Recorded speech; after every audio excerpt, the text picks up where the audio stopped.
special September 22nd, 2020 meeting of the Zoning Hearing Board to order. First matter of business will be the Pledge of Allegiance. If you'd like to join, I'd appreciate it. I pledge allegiance to the flag of the United States of America and to the republic for which it stands, one one nation, nation, under God, indivisible, indivisible, with liberty and justice for all. Thanks. Okay. So we will turn to the agenda. The first appeal is appeal number 3072. The applicant, Radnor Properties SDC LP, the property located at 150 North Radnor Chester Road and zoned PB planned business. The applicant seeks a variance from section 280-123B relating to the sign area, sign height, and number of wall signs on a building. In the alternative, the applicant requests such other relief consistent with the exhibits and testimony. Is the applicant ready to proceed? We are. Mr. Cornelia, good evening. Morning, John, or evening. Hopefully we won't be in the morning. This is a request by Brandywine on behalf of Lincoln Financial to place a wall sign on the building located at 150 King of Prussia Road. It's in the Radnor Financial Center complex. I'm sure you're all familiar with it. It's 3 buildings, 130, 150, and 170.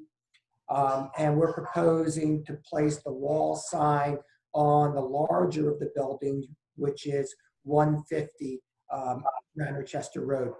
There is an existing wall sign on the front, which identifies the property as Radnor Financial Center, and this is the only other wall sign on any of the buildings, any of those 3 buildings.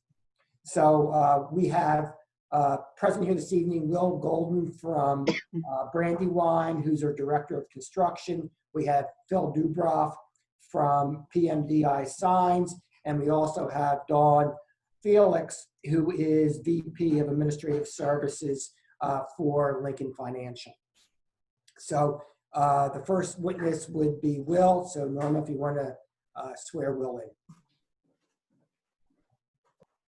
in. Will. Hey.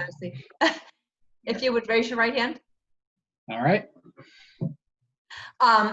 You do solemnly swear or affirm the testimony you're about to give will be the truth, the whole truth, nothing but the truth?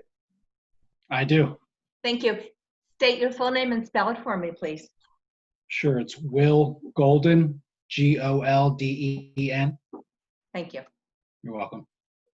Will, by whom are you employed? Brandywine Realty Trust. And what is your position at Brandywine Realty Trust? I'm the Director of Construction. And what is the relationship of Brandywine Realty Trust to the owner of the properties, which is listed on the deed as Radnor Properties SDC LP? It's one of our affiliates. And the purpose of this application is you're seeking approval for a wall sign for Lincoln Financial? That's correct, Nick. We've identified, and we don't have to call this up, Ian, A2 is the deed to the property that I've identified. Well, A2 is the deed. Yes, it is. Yes. And is the zoning district for Radnor Financial in these buildings the planned business district, the PB planned business district? Yes, that's correct.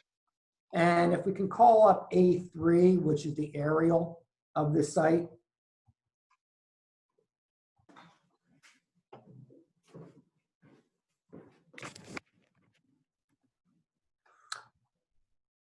Well,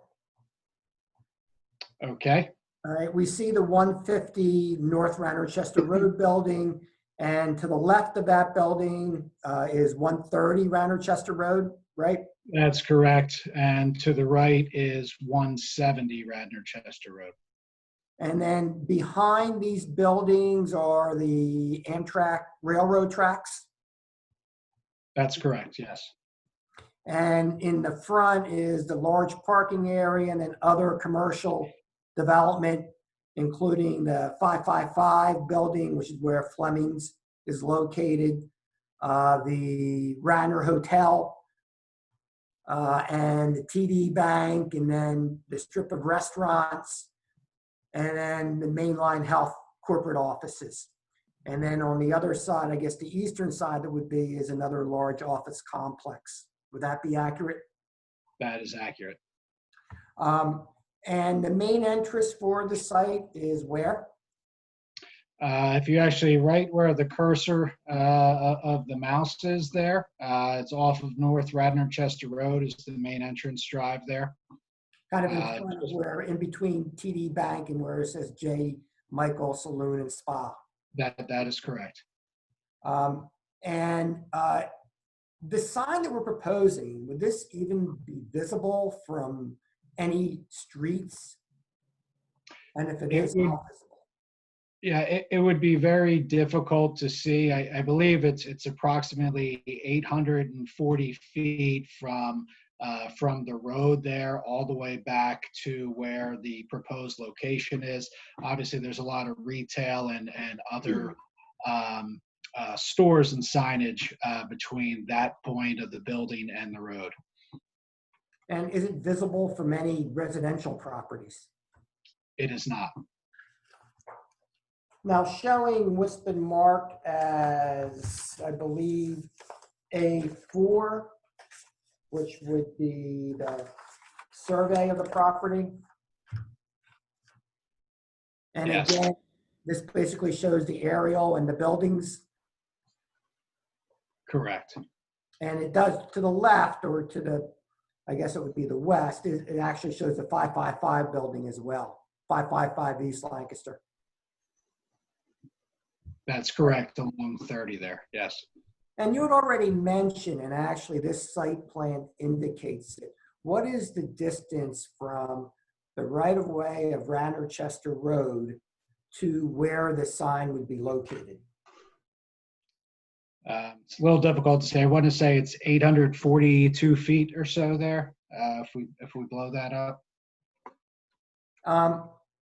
On the site itself, on the site that we're talking about, the 130, 150, 170 Radnor Chester Road, what's your gross square footage of office space?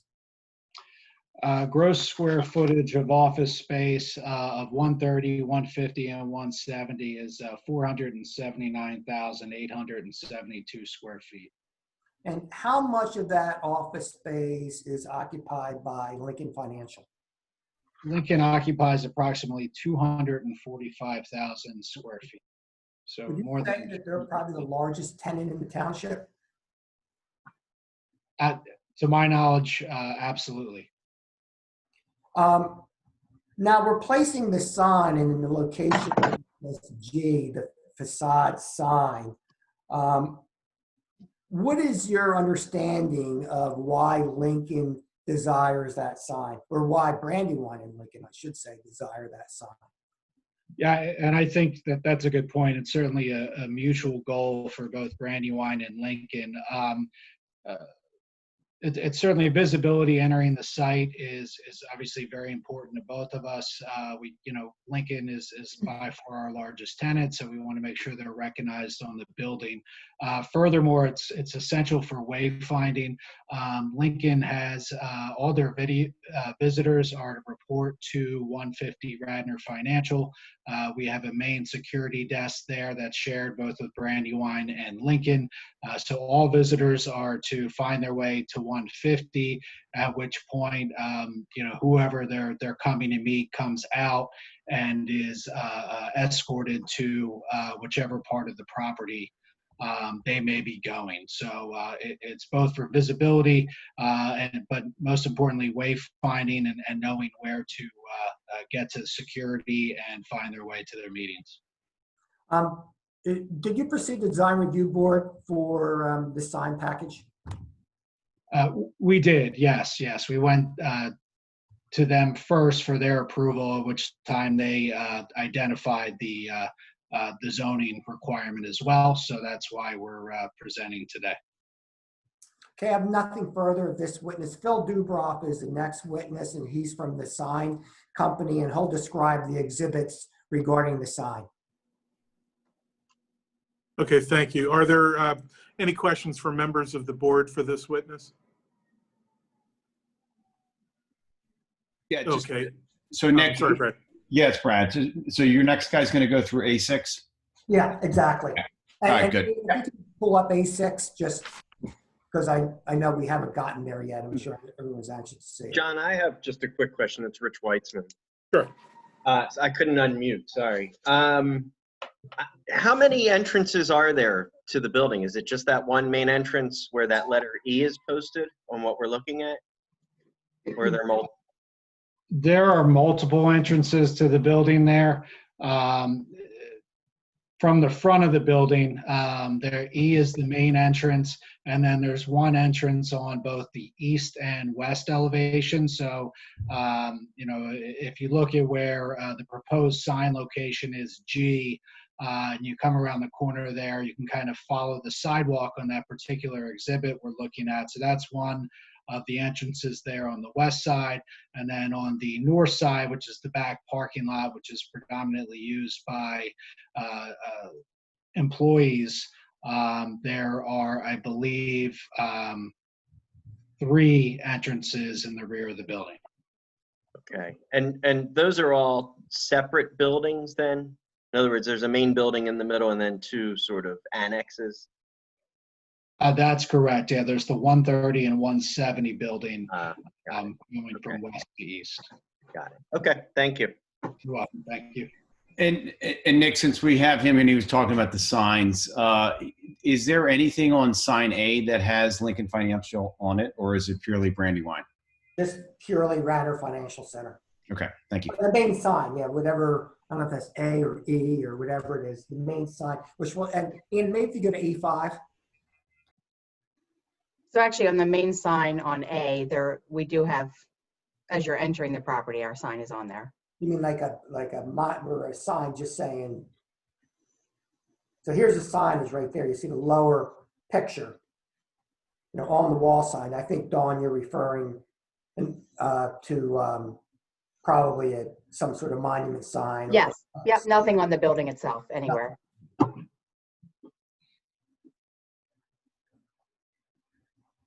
Okay, Brad, anything else on that one? No, I'm good. I think I'll ask for the next witness. Okay, great. Thank you, and Mr. Golden, and continue next, please. Phil Dubroff. Yes, right here. Yep. Norman. Sure. Yes, you do solemnly swear or affirm the testimony you're about to give will be the truth, the whole truth, nothing but the truth. I do. State your full name, please, and spell it. Philip M. Dubroff. Dubrooff as in Frank. And Philip? Yes, it's PHILIP. Thank you. Mm-hmm. Phil, what is your profession? We design, build, install custom signage and branding for corporations. How long have you been doing that? Close to 50 years. I'm in my 50th year. And by whom are you employed? Myself, PMDI Signs Incorporated. And how long have you owned PMDA signs? I think it's about 30 years now. Have you been engaged to design a sign package for the Radnor Financial Center? Yes, I have. And included in that engagement was the wall sign for Lincoln Financial that we're discussing here this evening. That's correct. Now, showing you A5. And can you describe for the board what A5 represents? In fact, why don't we look at the lower one, the partial facade representation, if you start with that. For where do you want to start? Where it says partial facade representation. With Yes, okay. So this would be an example of, as you would drive into the site, you'd be reinforced with the Radnor Financial entry, and you would see the Lincoln Financial sign on the left, knowing that you've arrived at the correct location. You've reached your destination. So you can see the scale of the sign in relation to the entire building. Are these the only wall signs on the entire site, 130, 150, 170? Yes. Now referring to the balance of the exhibit, going to the upper left-hand corner, if you can describe for the board what that represents. So they have, Lincoln Financial has a graphic standard, and obviously it's with the logo and the proportions of the letter Lincoln and Financial Group. So that is a standard, a graphic standard that they use for all of their identification. The sign itself is what we call a halo lit letter, which means that there are LEDs inside the letter, but the letter that you're looking at, the white, is actually stainless steel, and it's painted white, and it's a channel, okay, and inside are LEDs. So you never really see the LEDs proper. Now, the beautiful aspect of this type of sign is that the letters are pin mounted away from the wall about 1.5 inches. And what that does, that space creates the space that the light comes through. So in the evening, when this turns on, the light is reflected from the inside of the face of the letter and back onto the wall, creating a halo around each one of the letters. So that's actually a very elegant way of illuminating a logo such as this. So it's discreet, which is why we did it this way, and it complies with Lincoln's graphic standards as well. When you say it's discrete, what did you mean by it being discrete? Well, if we think of channel letters, okay, it's a face lit letter, like the Radner letters. So those are nice because they don't have as much light coming through. So I'm saying discrete because when it's on, it's a marker. It's not, the intent is not to draw people off of Radnor Chester Road. The intent is to give a sense of arrival when you come to the site. So that's what I mean by discrete. It doesn't have flashing lights. They don't change colors. It's just subdued. It's a subdued sign. And what is the height of the sign? Well, the height meaning of the letters? No, the height of the sign from grade level to the top of the So sign. to the top is approximately 39 foot 7 inches to the top of the head of Lincoln. And the size of the sign? Well, it's about 81.8 square feet, and it's 60. The logo itself is 62 inches. It's kind of deceiving because you think, oh my gosh, 62 inches, how large is that? Seems large, but look at the negative space that the portrait of Lincoln creates. So in that respect, it doesn't take up that much space. So then that leads into the lettering that flanks it on the right-hand side, the Lincoln, the ruled line, and the Financial Group. So that span is 190 inches, which is roughly 16 feet. I'm going to draw your attention now to A6, Ian, if you can pull A6 up, please. Excuse me, go ahead. I'm sorry, Phil, were you? Yeah, I missed that last question. Oh, no, I was referring to A6. Yes. So you mean it's right here?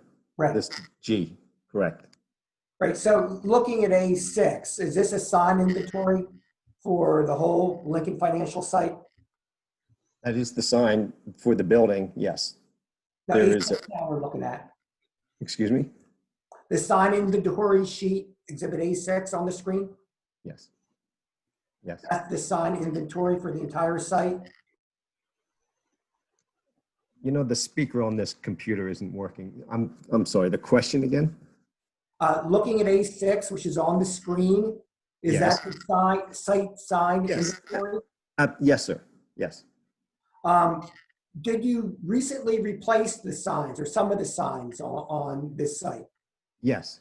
So on E, okay, which is the Radnor Financial Center, we reduced the size of that original sign that had that swoosh, that red swoosh, and the letters, and they developed a new logo, which is just text, which we saw on the building front. And again, it's another discrete approach to signage. And it just reflects the sophistication of the site, actually. So yes, we replace those letters, and then there's an additional sign, which is Looking at let's go back to E for a minute, which is the Radnor Financial sign. Was that previous sign 143 square feet as indicated in E? yes, And you yes. reduced it to 82.5 square feet? That's correct. So go on with the rest of the sign inventory. How else did you reduce the total sign square footage on the site? Yeah, we did. We reduced it, the total square footage. And you reduced the original sign square footage before this new replacement was 331.51 square feet. That's correct. And currently it's 286.81 square feet. Yes, sir. And it's indicated on the bottom of the plan there, even with this proposed sign, we're at 342.36 square feet. That's correct. Now, just drawing your attention to the code, are we well under what is permitted on this site from a square footage perspective? Yeah. Oh, yes. Absolutely. It's way under. Matter of fact, if you look at 280-123A, it permits 1.5 square feet for each linear foot of building frontage. And what is the building frontage of the 150 Radnor Chester Road building? That's 424 linear feet. And so that would be permit if you multiply 1.5 times that, 636 square feet of sign area. That's correct.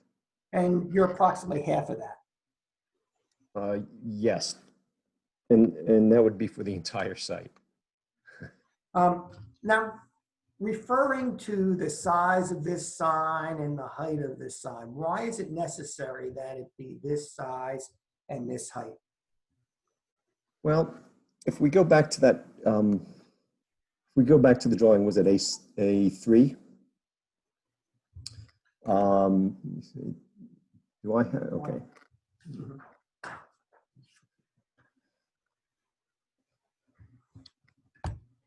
Let me see, is this it? You have control of that, yeah.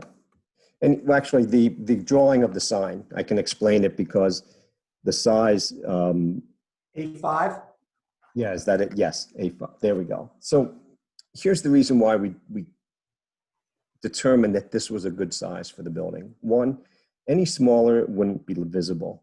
So what's interesting about the Lincoln, while it seems like it's a large sign of square footage, I mean, obviously we've just determined that it really isn't at 81.8, but the stroke of the letter of Lincoln and even Financial Group, the Lincoln is similar to a Times Roman, which is a thick and thin letter. So that in itself is just not that, it's not going to bowl you over, so to speak. And same with Financial Group, you know, like if you compare a Financial Group, for instance, that stroke versus the lettering exhibit A5, you can see how much finer, how much thinner the stroke is on the letter. So if we made this sign any smaller, it just wouldn't function. It just wouldn't function as a sign. So our task as designers is to bridge the delicate gap between too large, too small, and what functions as a sign that enables the visitor to see it and affirm their arrival to the correct site. Thank you, Phil. I have nothing further. Are there any questions for this witness from the members of the board? Sure, it's Rich Weitzman. A4 that was in our packet versus A4 that we're viewing tonight on the screen. It's trivial, but the packet shows 81.8 and you just referenced it. And now what's showing on the screen shows 88.68. Which number is accurate? It's 81.8. Okay. Yeah, it is 81.8. There was an updated version of this, and it could have been my error for not including it. It is 81.8 as indicated. Okay. And just so that I'm clear then, the variance that's being requested is for total sign area as well as height, or is it just the sign area? Is sign area of the wall sign, of this particular wall sign, Right? sign height, and there is a provision in the code saying that I believe you're only allowed one wall sign per building. Right. Okay. Well, Nick, as Brad, maybe I can add on to that question. So Nick, there is a provision that says, where a shopping mall or retail use is permitted, which I think that's the question. Is there any retail use in the building? Then you can have, then it's 60 square feet. So I guess I just want to make sure that if we're getting a variance from 40 to 81.8, I guess you're looking for you're looking to put both wall signs up. So you want 2 wall signs, plus you want it at the height, plus you want the variance.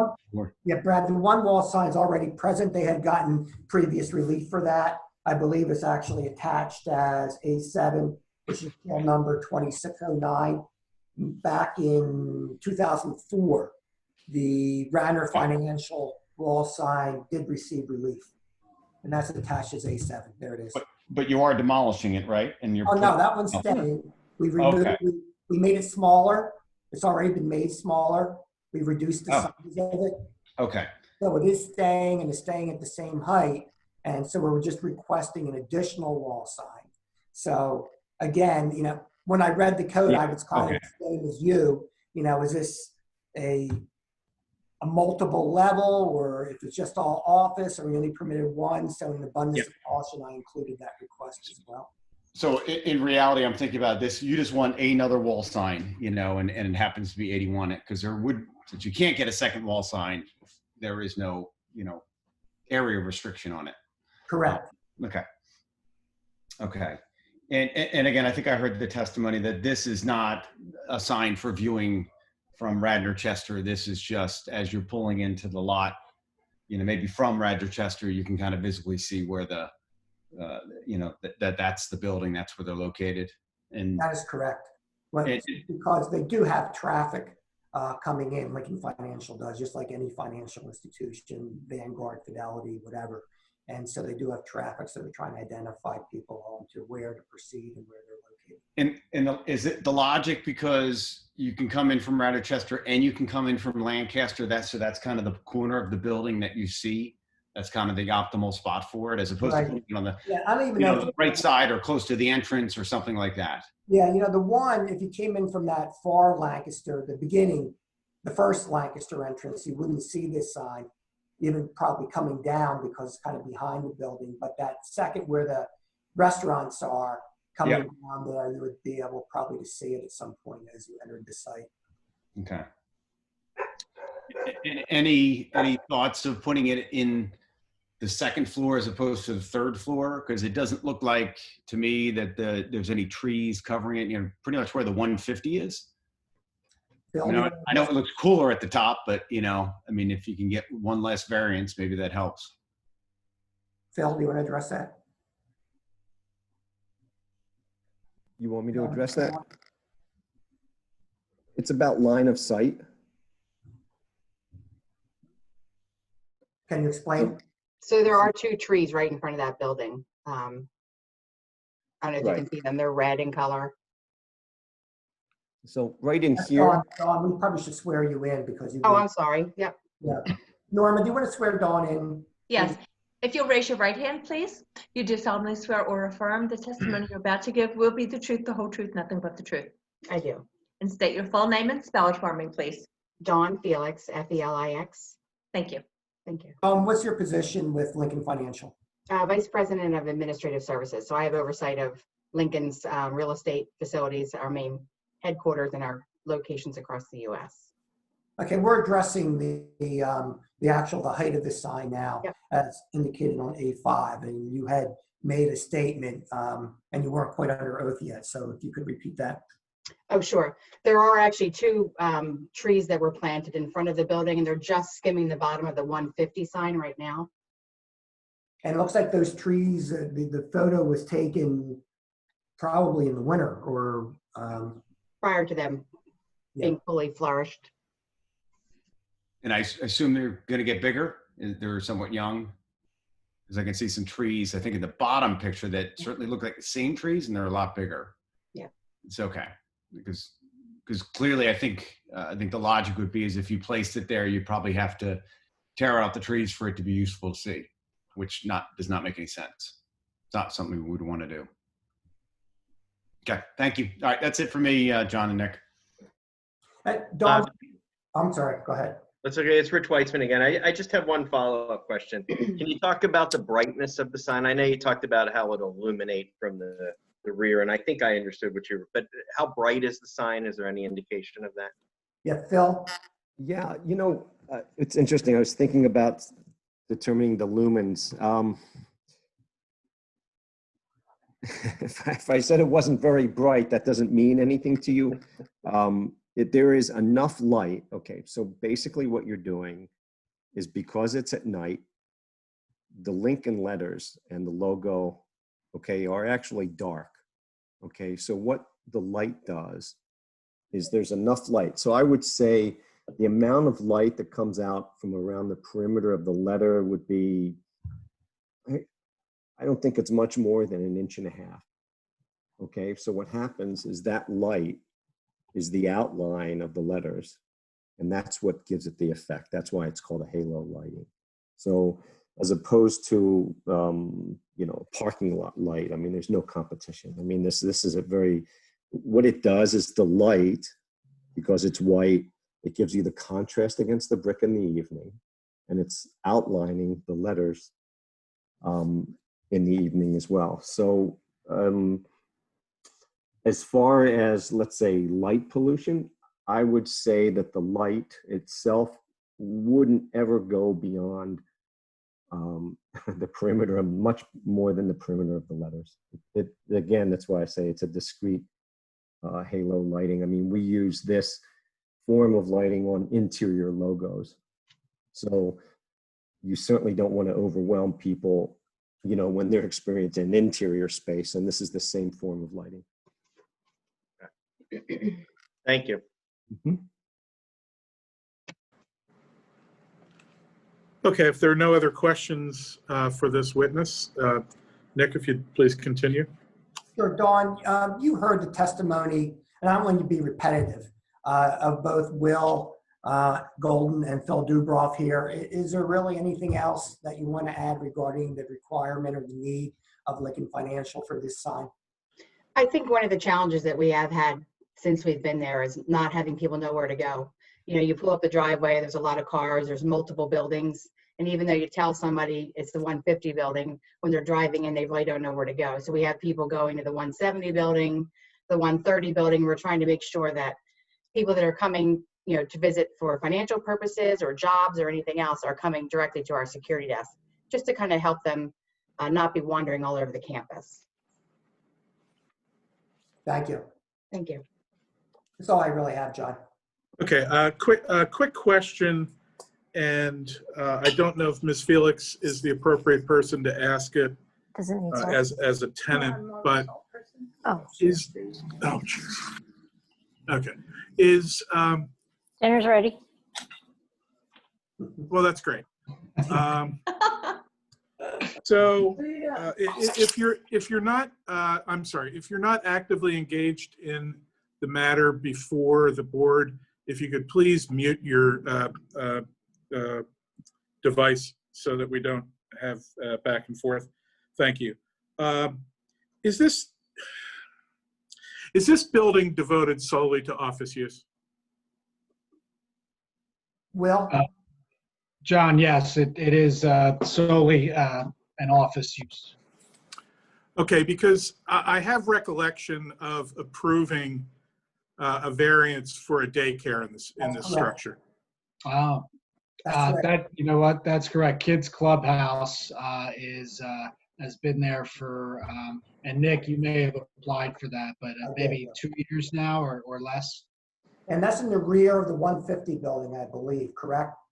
Well, That's correct, on the 170 side, so the east end of that building, east end of the 150 building or the 170 building? of the 150 building.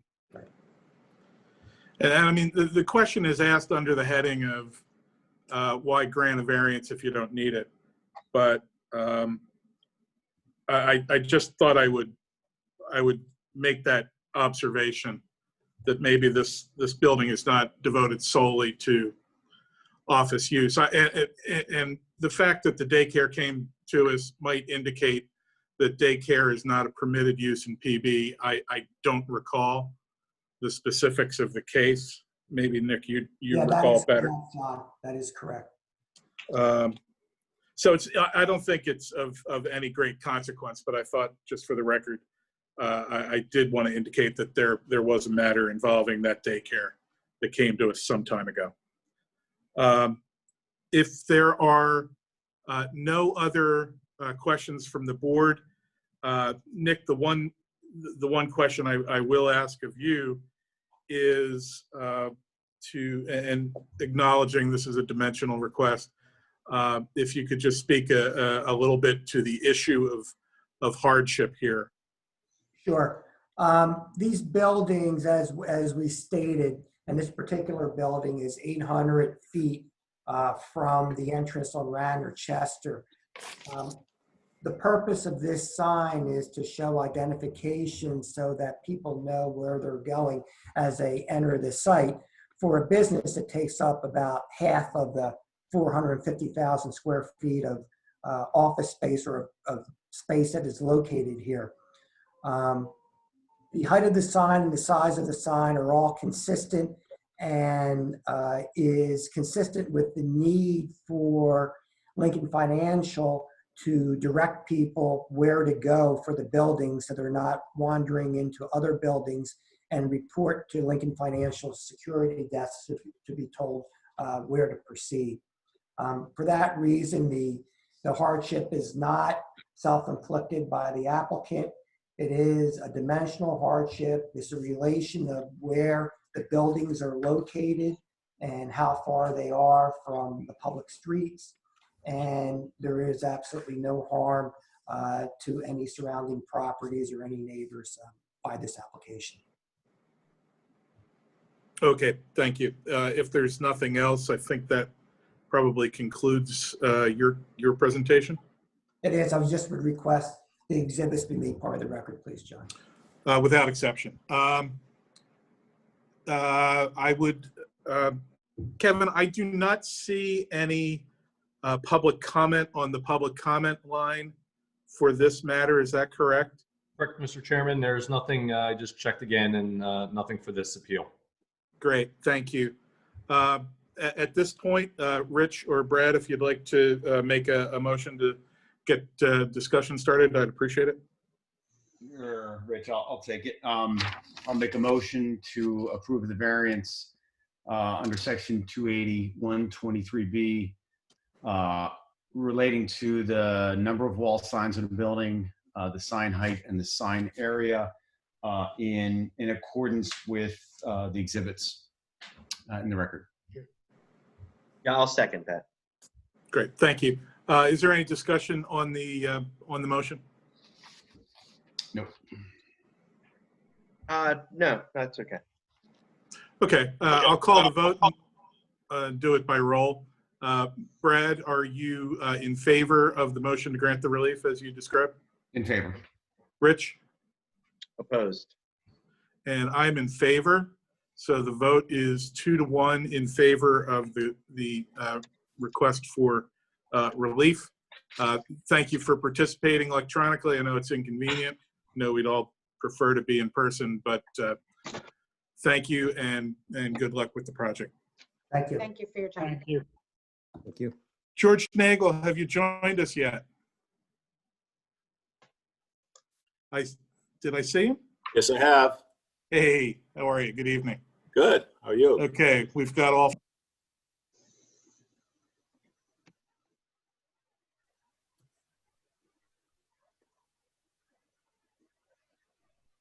John, you're muted. Yeah, I can't hear John either. Well, sorry to end that enjoyable interlude. Now you can hear me again. Let's move on to the next matter. This is Appeal 3073.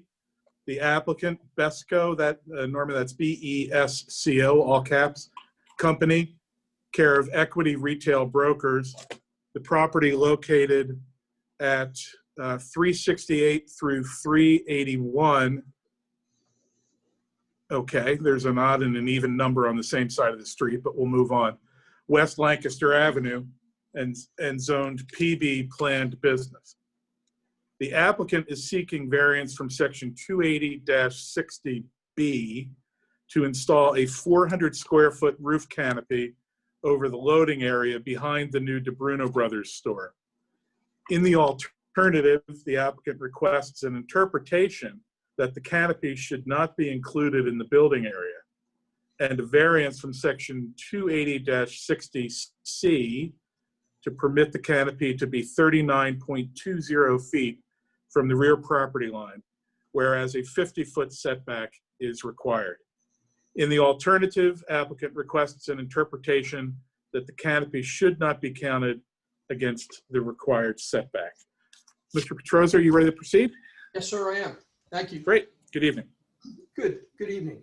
Don Petrosa, representing the Besco Company, which is a Pennsylvania general partnership, which owns the Stratford Shopping Center, which has the addresses which you've indicated, and sometimes is known, the whole center, as 375 West Lancaster Avenue. As you may have noticed, there is some work that's going on and has been going on at the center for some time. Handicap accessibility improvements are being made, and a facade upgrade is being made to the entire shopping center. There will be a new anchor tenant for the center, which is DeBruno Brothers, which will be on the western side of the building. It will occupy what was units 1 through 5 of the center. So it's replacing a beauty salon, laundromat, Rita's Water Ice, Kitchen Capers, and Stratford Cleaners, those 5 stores or tenants. All required permits for the work was obtained, and the work, as I indicated, is underway. The subject of this zoning application is a proposed 400 square foot roof canopy in the rear of DeBruno Brothers over the service entrances. The sections of the ordinance, the chairman indicated, it's 280-60B dealing with building area, and 280-60C dealing with building placement.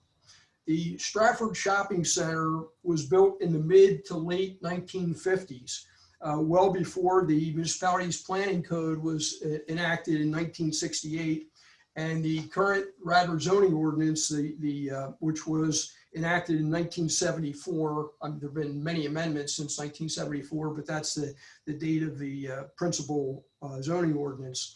And the section 280-60B allows 20% building area, and building area is sometimes referred to as building coverage. In the Radnor ordinance, it's referred to as building area. The existing building right now is existing non-conforming. It's about 26.2%. With the proposed canopy, which is 400 square feet, if that counts, there would be a very slight increase, which is about 1/3 of 1%, 0.33% would be the increase in the building area. Section 280-60C, the next section down, deals with building placement, and it requires that in the PB district, the planned business district, which is what this is, that a building is not supposed to be within 100 feet of a property line, and parking or loading area, those service areas, is not supposed to be within 50 feet of a property line. Again, we have an existing nonconformity in that the existing building is about 44.5 feet, 44.59 feet from the rear or northern property line where the office buildings are, the Stratford office buildings. If the canopy is considered part of the service area, a 50-foot setback would be required. If it's considered part of the building, a 100-foot setback would be required. We asked for a variance or other relief to allow the canopy to be set back 39.20 feet from the rear property line. So it would place the canopy about 5.39 feet closer to the rear property line. And with me is Adam Powell, who is a licensed professional engineer who will be my primary and perhaps only witness. Also here virtually is Laird Bevitz, who is the managing partner of Besco Company, a Pennsylvania general partnership, the owner of the property, and Ken McAvoy of Equity Retail Brokers, who manages the shopping center. And they're here just in case there are any questions that they would need to address or answer. Exhibit A1 in our packet is the deed. I think Adam will cover the other exhibits, but A1 is a copy of the deed for the property. And Great, Mr. Petrosa, would you like Norma to swear in the three gentlemen you've just identified? Yes. Adam Powell, yes. Sir, if you'll raise your right hand, do you solemnly swear or affirm the testimony you're about to give will be the truth, the whole truth, nothing but the truth? I do. Thank you. And would you spell your full name, please? Adam, A-D-A-M, Powell, P-O-W-E-L-L. Thank you. Proceed, sir. Yep. What is your business address, Adam? Business address is 1140 North Providence Road, Media, PA. By whom are you employed? Robert Lynn of Lynn Architects. Are you a licensed professional engineer in the Commonwealth of Pennsylvania? Yes. And is Exhibit A2 in the packet a copy of your resume? Yes. Is the information contained on your resume true and correct? Yes. Have you previously testified as an expert witness in the field of civil engineering before zoning hearing boards and/or governing bodies? Yes. I request that the witness be recognized as an expert in the field of civil engineering. If the board has any questions, please go ahead.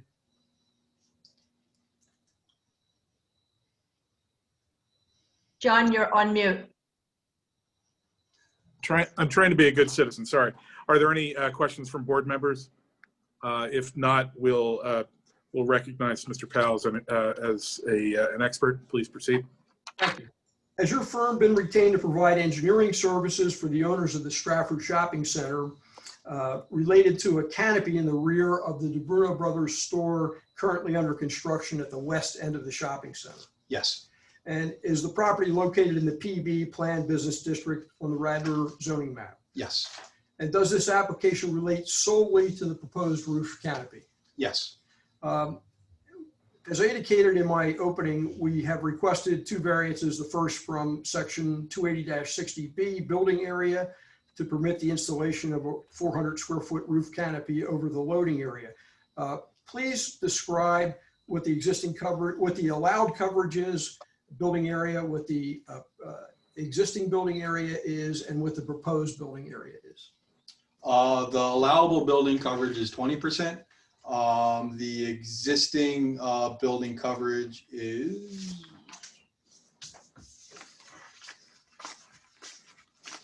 you don't have that number, do you?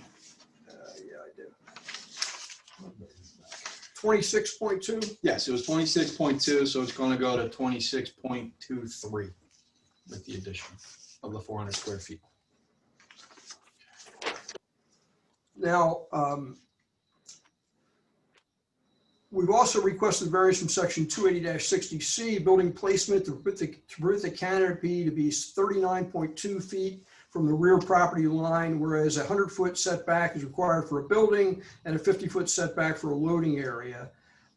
Is that correct? Or are those figures correct? That is correct. So right now, what is the, well, before we get into the details of the variance request, which I will in just a minute, is the Stratford Shopping Center currently undergoing a major appearance upgrade, including a new facade for the entire center and the substitution of the Bruno Brothers for the tenants that I mentioned in my opening remarks? Yes, the Bruno Brothers is getting a complete facelift as far as the rest of the shopping center. Okay. Shopping center is getting a facelift, and an ADA upgrade. And we've got Exhibit A3 up on the board at the moment, and there's an area that is circled, or it's not quite a circle, it's more like a box. Is that the area in question where the proposed canopy would go? Correct. And the proposed canopy is the shaded area that says proposed canopy overloading area doors, is that correct? That is correct. Okay. If we could go for just a second to Exhibit A7.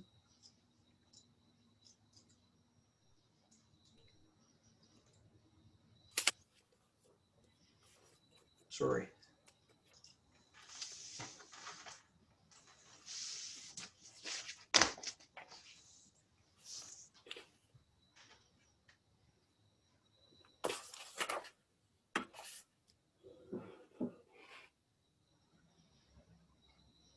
Okay.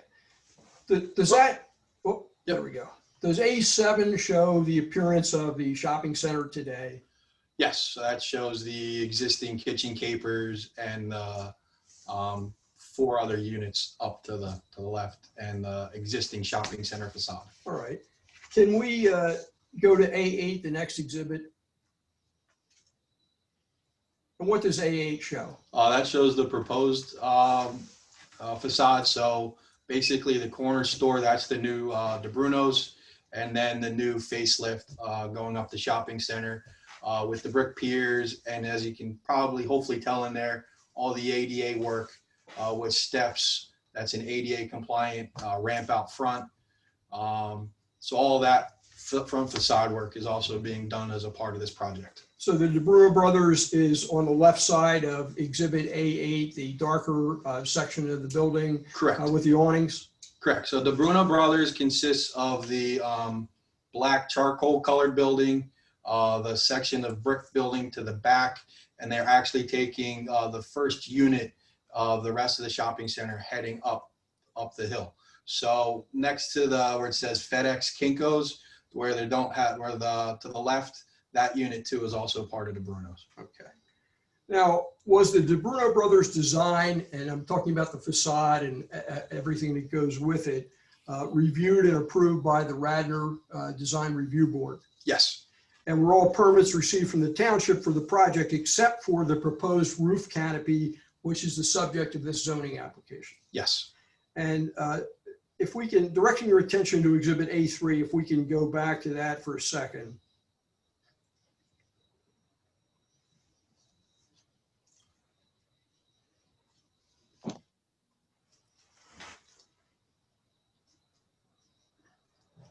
Okay. Can you just sort of describe the outline of the building? It's a little hard to see, but on this A3, where's the DeBruno Brothers?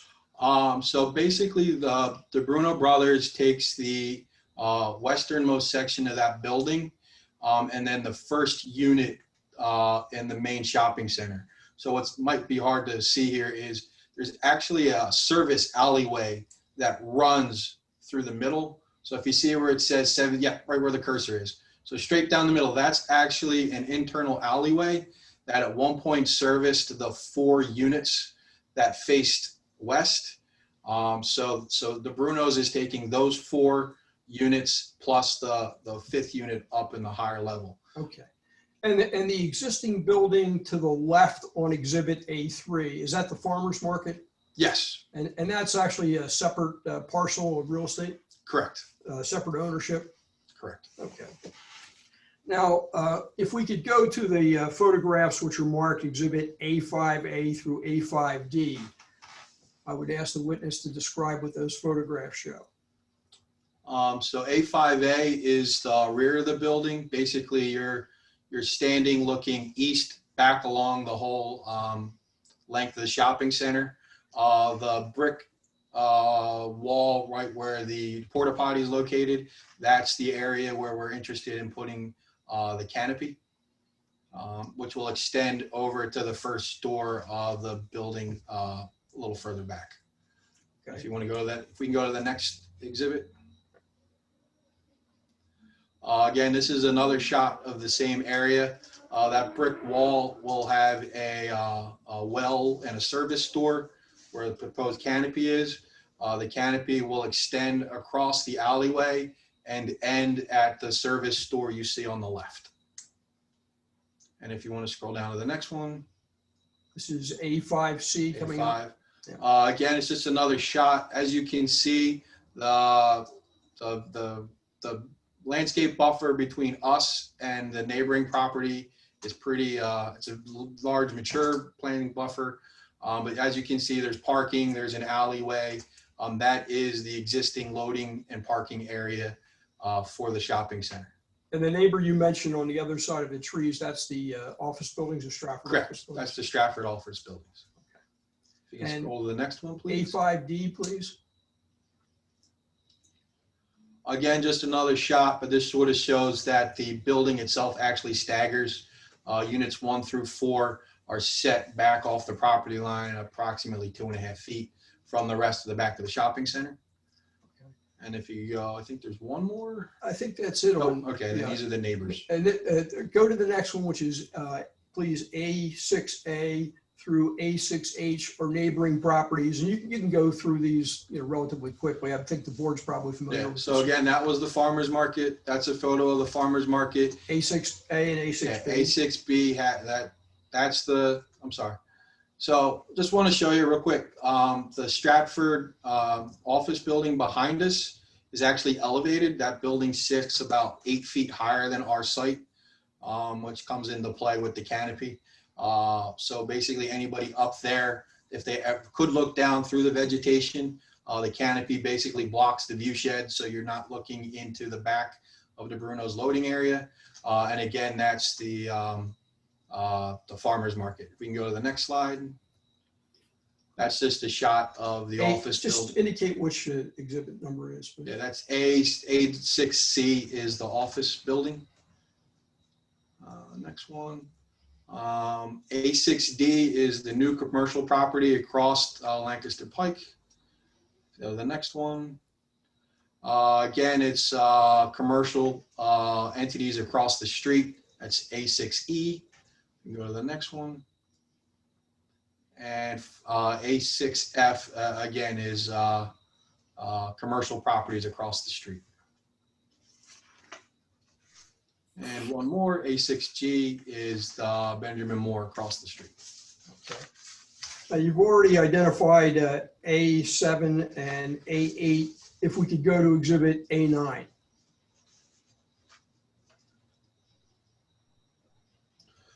So this is a rendering of what we're proposing. Basically, you can kind of see where the alleyway is right down the middle. The service store to the left is the same service store you saw in the previous photo. The well there is requirement because the existing 4 units that the Bruno's is taking over had different floor elevations. Basically, they stepped up in elevation between 8 to 12 inches, climbing up the grade of the site. Because the Bruno's has to be ADA accessible, we actually removed the floor and dropped it internally, which required us from the delivery standpoint to install that well. The well was approved and is part of the building permit as in being installed. But we're here now because we need this canopy, basically to protect the well from basically weather. There is a mechanical pump. We actually put a sump pump and a crock in the corner of this well. That's designed to pump rainwater to a stormwater management system that was approved and is being installed. But we would really like to put this roof on to protect that well, the door, materials from the weathers and the elements. What do you do? Because I forget. 66301.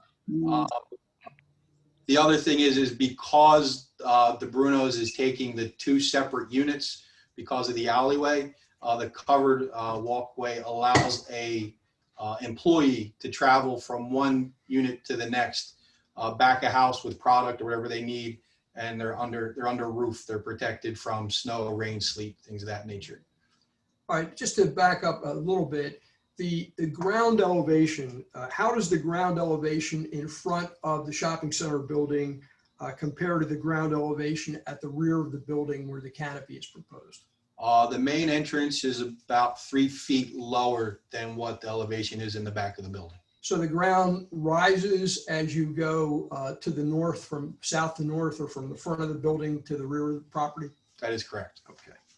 And how did the difference in elevation tie into the need for the well again? You touched on this. Basically, because there were 4 independent units, each one had their own independent floor slab. The Brunos needed a level surface to make sure it's ADA accessible, so we don't have internal ramps or lifts or anything of that nature, which required the loading area in the back to be sumped to allow for deliveries. So there's an actual retaining wall. It's about 3 foot tall that allows deliveries. There's a little ramp. So the deliveries would go down the ramp and into the back door. So now we're here to hopefully get the canopy to protect that. So you had to put that well in so that when people entered that door, they'd be entering at floor level. Correct. Okay. And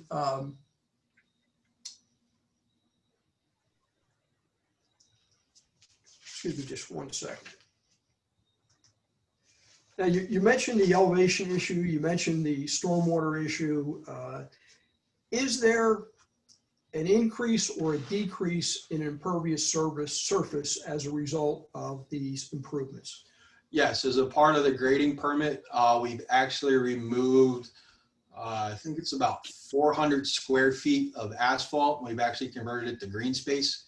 So as you can see where the well and the canopy end to the corner of the building, we've actually made that green space now. That's where the stormwater management system's located. So as a part of the overall grading permit project, we've actually decreased impervious coverage overall. Is part of the purpose of the canopy, in addition to the reasons you've indicated, so that employees coming out of, let's say, the door on the left and moving to the door on the right will be under cover in a dry area for safety reasons? Yes, yes. Okay. Now, I'd like to talk a little bit more. I think you covered a lot of this about the 2 variances.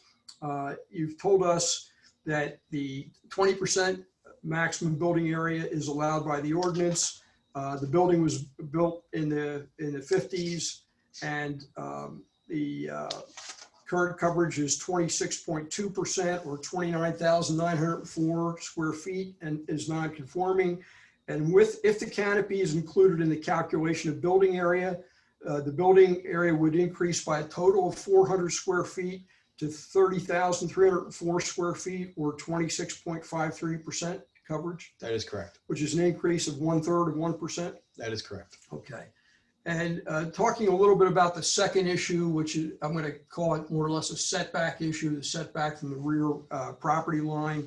That's already an existing non-conforming condition. Yes. And what is the distance between the rear of the building and the northern property line at this point?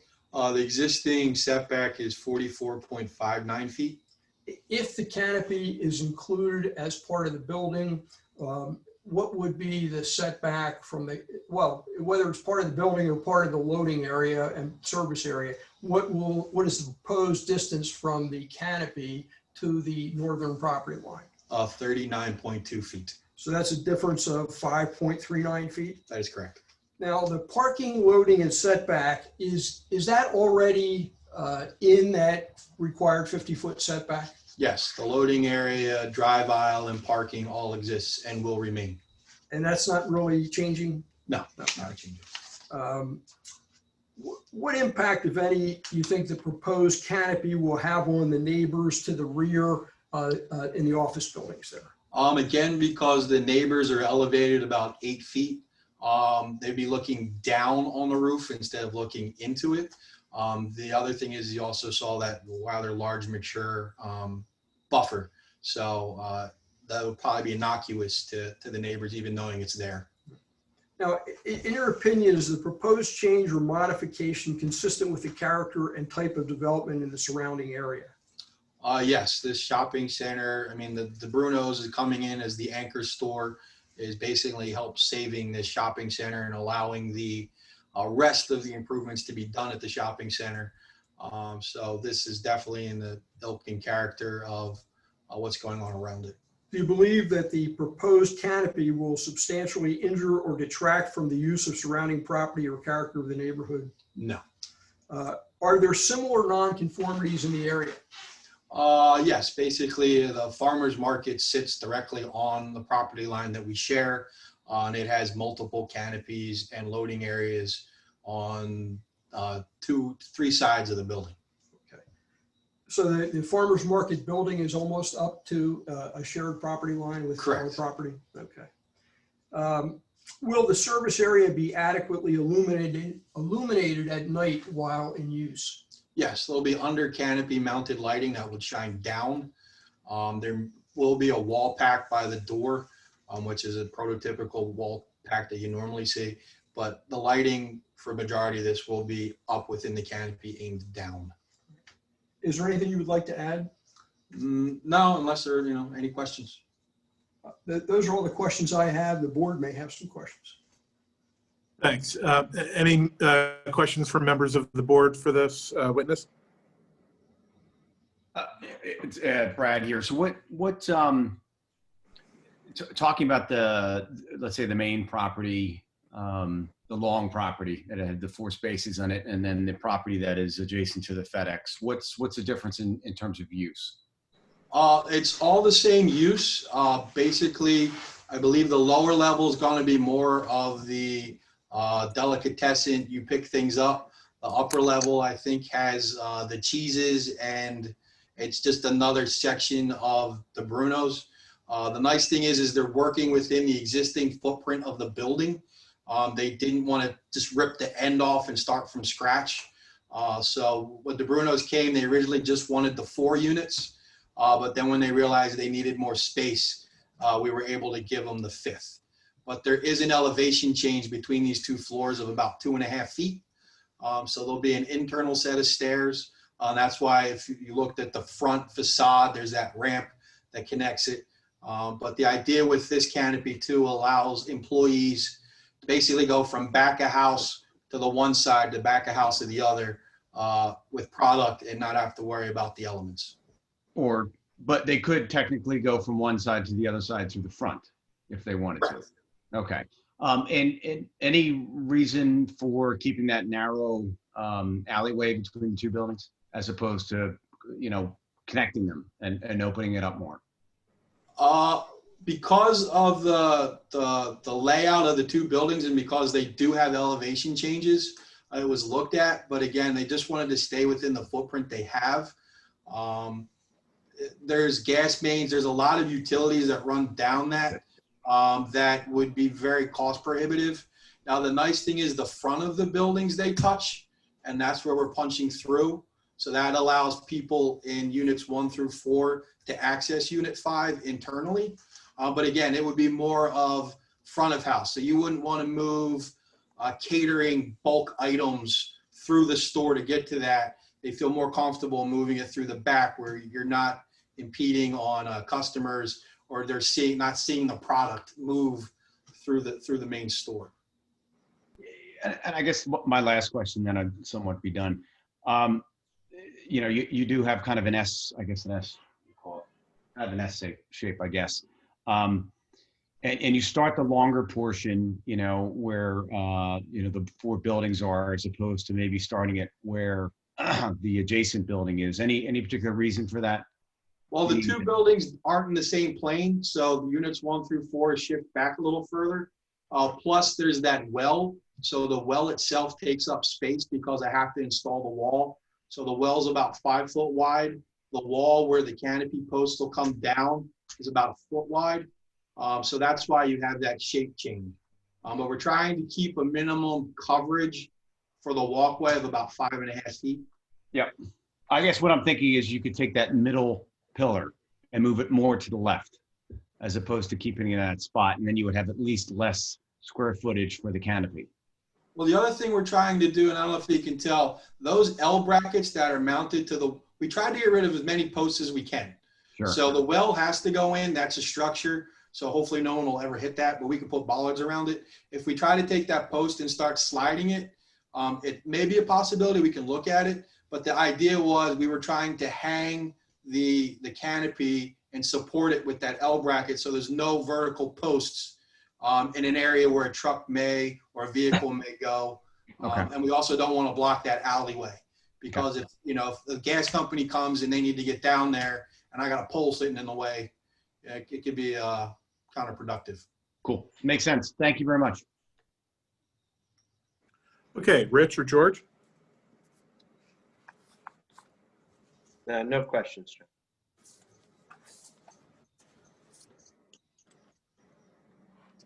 George, if you have questions and are speaking now, you might be on mute. Sorry, no questions. Okay. Mr. Chairman, if I may, just to confirm from the witness that there's 2 posts coming down onto the ground from this canopy? There are 2 posts that land on the well. So there's a concrete, basically retaining wall. So the posts will land on those. But the left side is actually their L brackets. So they're supported. Yep, there you go. So there are no posts in that area. Understood. Thank you. And the reason for the posts is those roof leaders that are coming down will be tied into the stormwater management system. That'll give us a point to run the leaders and get the water into a system. So the nice thing is this whole area will now be controlled for stormwater. Okay. I have a couple quick questions, I hope. First, do you know whether there have been any discussions with neighboring property owners about this proposed canopy? I don't know, Mr. Powell, if you're the appropriate person to answer this question or someone else would be. I'm not aware of any discussions with neighbors. The only neighbors that could, arguably see it, I guess, would be the office building. And we think the canopy helps shield the service area. It's an improvement for them. And I don't really think anybody else would see it. The farmer's market might see it, but they've got a bunch of stuff on that side of the building as well. Sure. Okay. Excuse me, can I ask a question? Who was just speaking then? I couldn't tell. That was Mr. Petrosa. Don Petrosa. Thank you. I thought it was the witness. Okay. Okay. It's not really a buffer. The trees that are on the rear property line, are they all evergreens or are some of them deciduous, and are they losing their leaves even as we speak? We'd have to go back to the photo. Let's see which one. I'm sorry. Who's speaking? I can't tell. Oh, I'm sorry. Adam Powell is speaking. If we go to photo A5A, or actually better yet, A5C, I'd have to check. I know there's evergreens in there. As you can see, some of them are deciduous, but I know there are evergreens within that. Okay, so it's a mix. Correct. But again, the elevation of the parking lot for the shopping center at that point is about 8 feet higher than our elevation where we are. And the canopy is going to be about 9 feet off of the ground. So you'd never see under the roof. You would only see the top of the roof. Okay. Kevin, I just have a quick question. Do you have Exhibit A9? Because A9 was not included in the packet that I think the board received. I can see if I can pull it up. Okay. No, I was just making sure we had it for the file because it was not in my package. Okay. I think that this is Don Petrosa speaking. I think the reason for that was it was not in the original application. It wasn't ready. And I was asked to send a whole new set of exhibits to Ian, which I did, and he obviously had it. Yep. Okay. I was just making sure Kevin had it for the file. It was probably the most helpful exhibit. Yes, absolutely. And the use of the loading, just quickly, the use of the loading area, is that, sort of focused at particular points of the day, all through the day? while the store is open? What's the expected use of that loading dock? It's gonna be during normal business hours, so, they'll open up probably 8 o'clock and then be done by 7:30, 8 o'clock. You're not gonna have many, overnight deliveries. It's not a full-blown supermarket. It's more of a delicatessen. Okay, that's all the questions I had for this witness. Thank you. I would just move for the admission of the exhibits. Without exception. Mr. Petros, I do have a question for you based on the requested relief. And Ian, you can probably take the exhibits down now. The relief requested is in the alternative. There's the relief seeking the variance, and then there's the request for some sort of an interpretive order from the board with respect to whether the canopy itself should be considered part of the building. I'd like to hear from you the thinking around why the canopy would not be part of the building. I think that the likelihood is that on the building area issue, a portion of the canopy probably would be counted. But in the definition of building area, they carve out the first 2 feet of cornices and eaves and so forth. So we extend beyond the 2 feet. So we probably need a variance for that reason. And I think the variance request is the better request than the interpretation on that issue. With respect to the building placement, there's a definition of building, which is any structure having enclosing walls and roof permanently located on the land. So I think there's a question of whether or not just a canopy is a building. Now that sort of begs the question of, since it's attached to the building, does it become part of the building? And I suppose if you want to make it consistent with the definition of building area, one could come to that conclusion. But it seemed to me it wasn't clear that it was a building for purposes of setback. But again, I think we would be perfectly happy if the board were to see fit to grant the variance relief that we have asked for. Okay, great, thank you. Any other questions from the board? Okay, Kevin, I did not see any public comment on the email line. Was there anything that you saw? You were correct, Mr. Chairman. I did not see anything. I just checked again. Okay, great. There being no public comment, I would ask whether a member of the board would be interested in making a motion with respect to this application to get the discussion started. Sure, I'll make the motion. It's Rich Weitzman. I would move to grant the relief for purposes of Section 280-60B to increase the building coverage area and should we do it separately, John, or just include it all in one motion for the setback issue? Well, granting the relief for one and not the other doesn't get anybody anywhere. Fair enough. So yeah, so then why don't we include them in one motion? Yeah. So the motion then would also include relief from 280-60C with respect to the setback.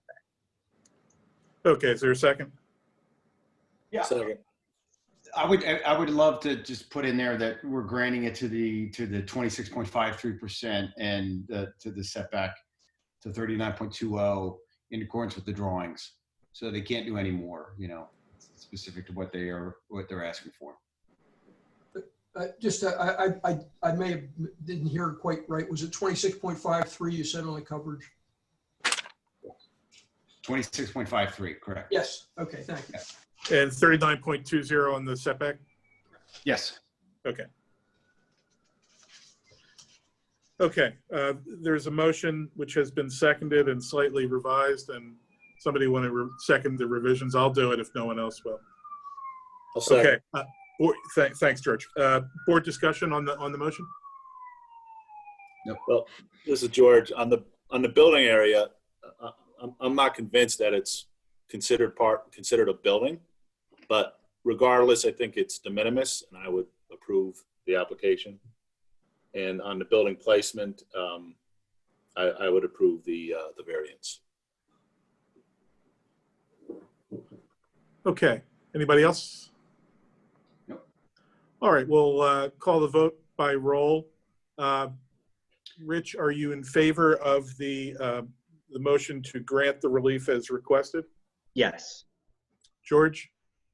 Yes. Brad? Yes. And I'm also in favor, so the vote is 4-0.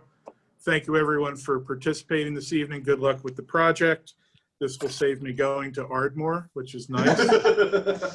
I can just, well, actually, I'm in my office now. I'm a block and a half away from the Rittenhouse store, which is usually where I go. But good luck with the project, and thanks again for participating this evening. Thank you very much. Thank you. Okay. Our final, bear with me for a second. Here we go. Our final matter for this evening is Appeal 3076.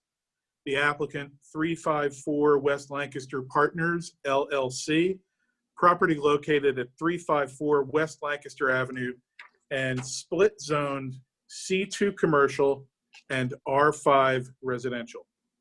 The premises currently houses a combination of retail and office use.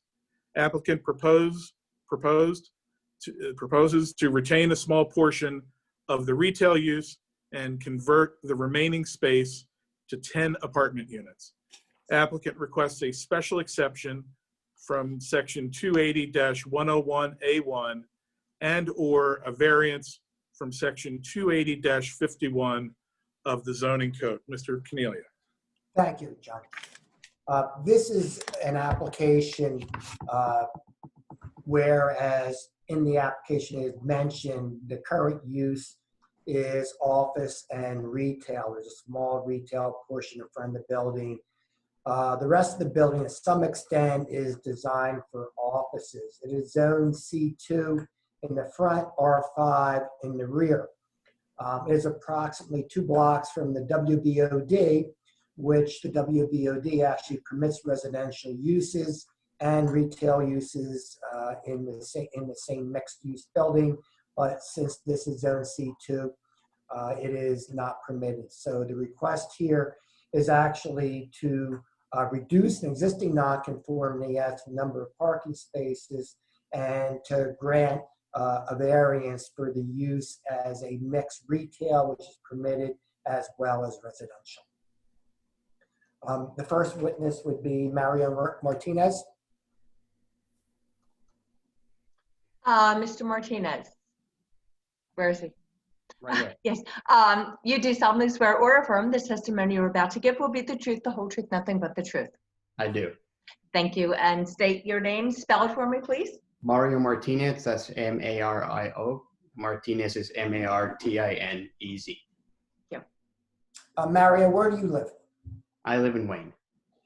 What's your relationship to the applicant 354 West Lancaster Partners, LLC? I'm the owner and manager. And who's the owner of the subject premises located at 354 West Lancaster? That would be 100 West Partners. And a copy of the deed is attached as A2, indicating that 100 West Partners is the owner. Is that right? Correct.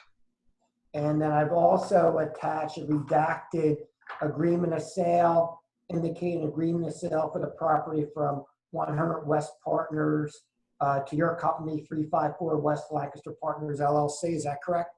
That's correct. And then finally, we have listed as Exhibit A4, permission from the owner to proceed here with his zoning application. That's correct. And actually, Joe Birch from the owner is present here this evening, and he will be testifying later on. Right Yes. now? First, I want to show you A5, which is an aerial view of the property.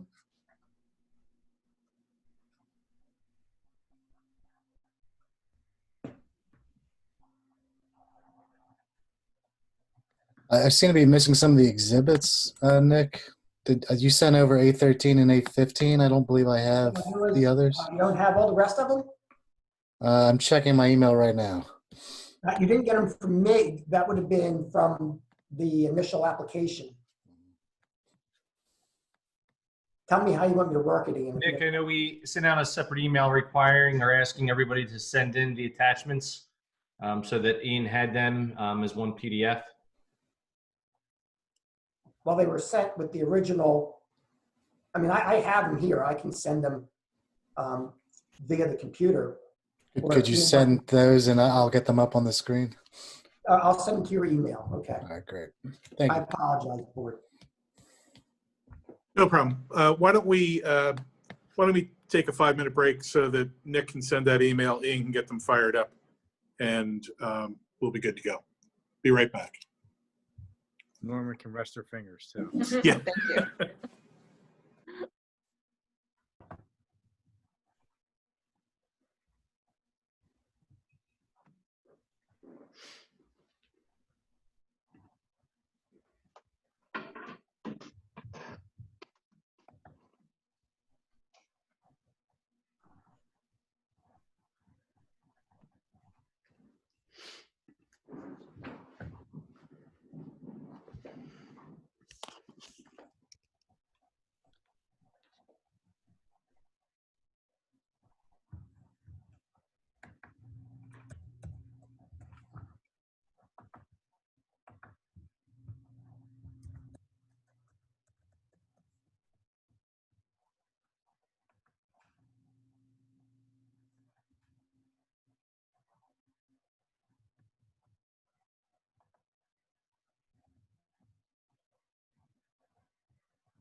Ian, I just sent you an email with a link to the exhibits that Nick initially submitted.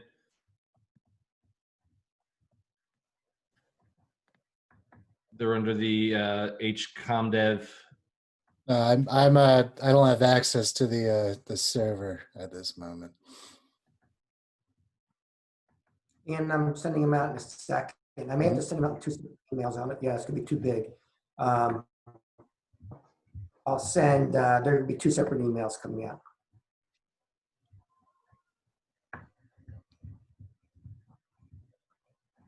You actually already have 12, 13, 14, and 15. And I have A13 and A15, the two you sent me okay. earlier today. Yeah. All right, so I think I can.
And I didn't send out the agreement of sale and the deed and all that stuff. That's in the packet already. I don't know if it's really necessary for the board. I just received yours. I'm getting them up right now.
Okay, that's all the ones you sent over to me.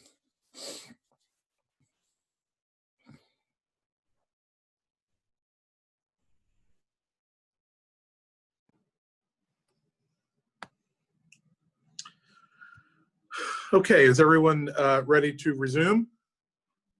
Yep. Yep, I'm here. Okay, great. Nick, if you would proceed when you're ready to go. Again, you got several exhibits, correct? Correct. Okay, great. So Mario, we're back. You're still sworn in.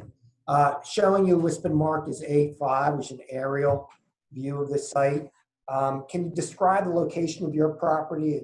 It's indicated as 354 Lancaster Avenue. And what are you surrounded by?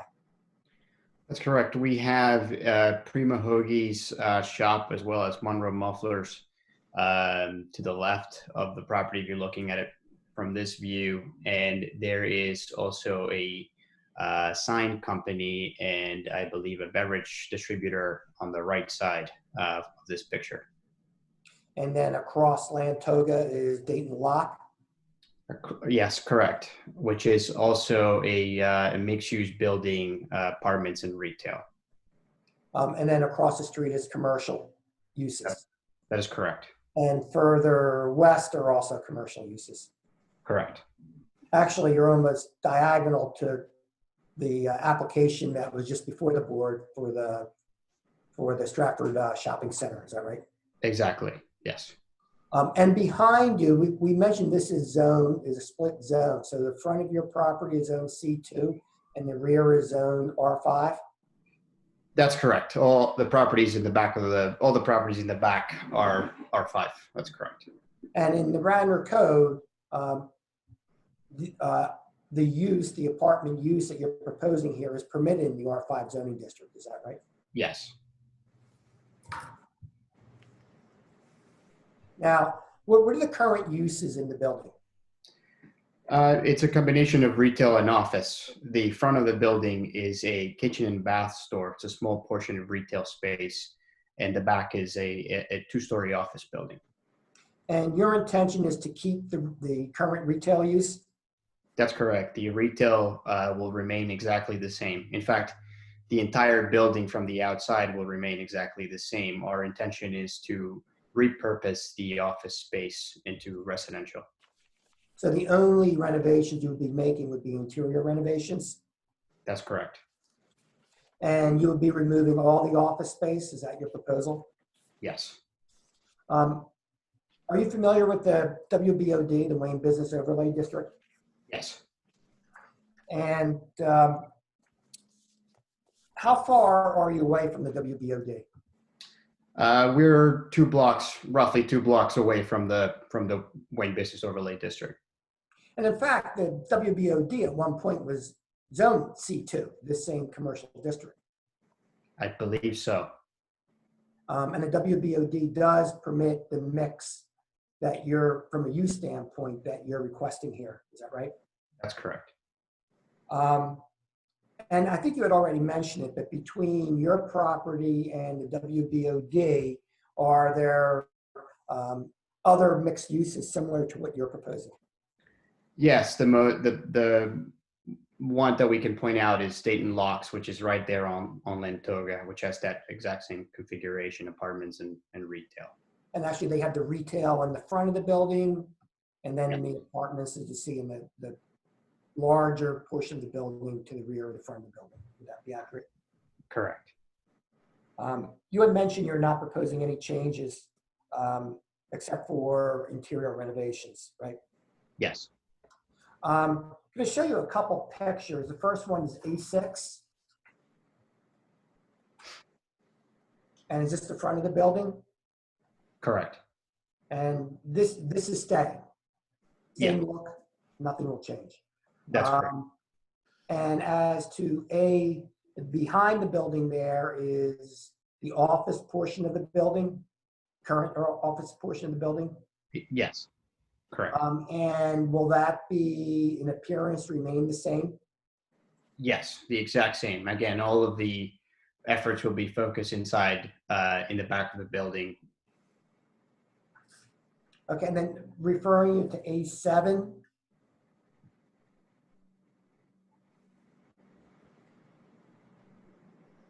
And A7 is the rear of the building. That's correct. It shows some parking underneath. Yes. And then it shows, as you look, looks like a stockade fence, and that's the residential properties behind you, beyond that stockade fence. That's correct. How many parking spaces are on the site? There's a total of 16 parking spaces on site. Now, if we can, if I could refer you to, and if we could skip to A13, which is actually 2 exhibits, it should be A13 and A14 attached in one email that I sent to you. A13, can you describe the significance of why we have A13 in the packet here? Yeah, that site plan shows some of the parking spaces all of the parking spaces that are currently there. And the reason why I wanted to bring this to everyone's attention is because I had the opportunity to speak to our neighbors, primarily Mike Leota, who is on this call, and hope we can hear from him soon. But the biggest concern was stormwater. As we know, we have that little bit of a situation with that in Radnor Township. And this site plan highlights pavers that are currently there that are part of a stormwater management system that is currently installed in the property. So I believe as part of our efforts here, we can certainly take a look and consider improvements to that site. That's why the site plan is here. And then A14, which I think, Ian, should be the second page. There you go. Can you describe what that represents?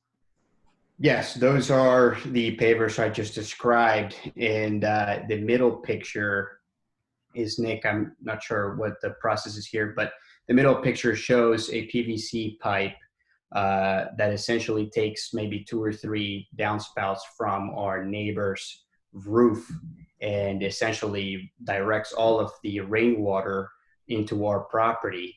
So after, like I said, after discussions with the neighbors, I had the chance to go back there and take a look at what could be done. And I realized that we're taking.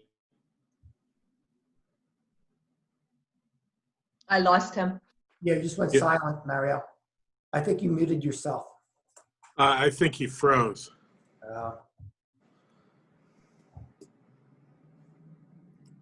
Let's give him a minute to reconnect if he needs. There we go. Mario, we lost you there. Can you hear me okay? Yes. Yeah, now we can. We lost you. You started describing, the conversation with the neighbors and your ability perhaps to. So yeah, sorry about that. After conversations with the neighbors, I had an opportunity to go back to the site and examine the rainwater problems that they pointed out. And I noticed that there is a PVC pipe that runs across the side of the building on our neighbor's property that takes maybe 2 or 3 downspouts from the roof and essentially directs all of their rainwater into our site. So the retaining system or the retaining basin that's underneath those pavers is being overwhelmed with rainwater. So I believe that there's a couple solutions that we can make in cleaning up some of those pavers, and that's why I wanted to make sure that we were able to present these pictures as well as the site plan you mentioned. How many apartments are you proposing? It's 10 apartments. And what's your target demographics for this use? Single young professionals is really our target market.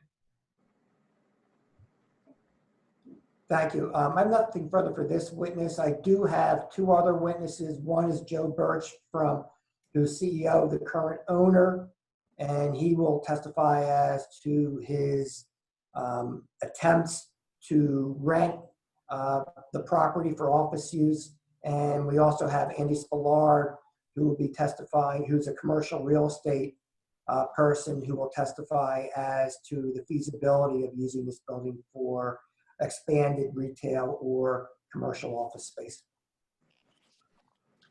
Okay, great. Questions from members of the board for this witness?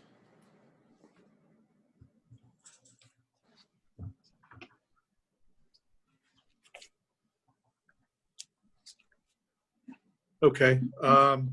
I actually have at least one. With respect to the size of the apartments, what are the expected sizes of the apartments? Will residents be expected to have more than one vehicle? Yeah, so all of the apartments are fairly small. In fact, I'm certain that all of the apartments are under 800 square feet. Jim Cherry with Architectural Concepts is our architect. He's also on the call. He would be able to speak to the sizes of the apartments better than I would. Yeah, are they 1 bedroom, 2 bedroom? All 1 bedroom apartments. All okay. 1 bedroom. Yes. Okay, thanks.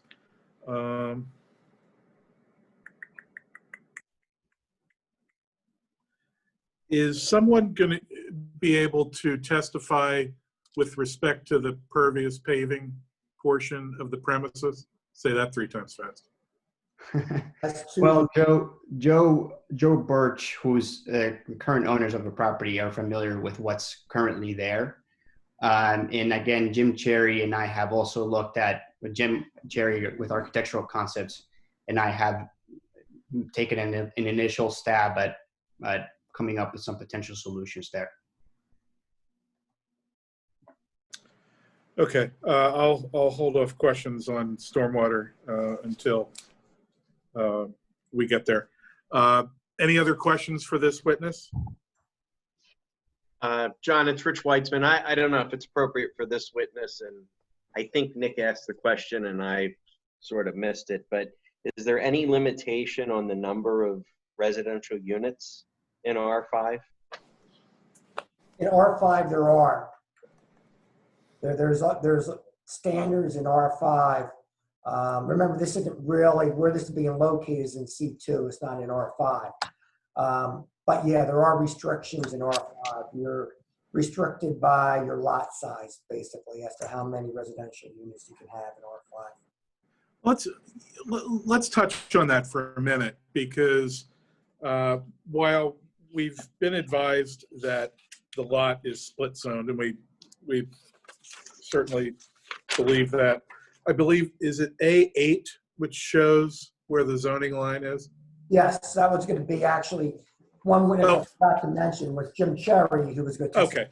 All right. Then I don't want to jump ahead. Any other Don, questions? can I for- just, I just want to Oh, yeah, follow yeah. up on that question then. So if there are limitations with respect to number, are we being asked to grant a variance with respect to the number of units? No, because again, where the building is located is in the C2 district. So it's not really the R5 district. So the R5 regulations do not apply. So the relief is really based on its own as being in the C2 zoning district. As I said, C2 doesn't permit residential, so it has no regulations regarding the residential. Right. So it's a use variance then. It's a use variance, you got it. Okay. Thank you.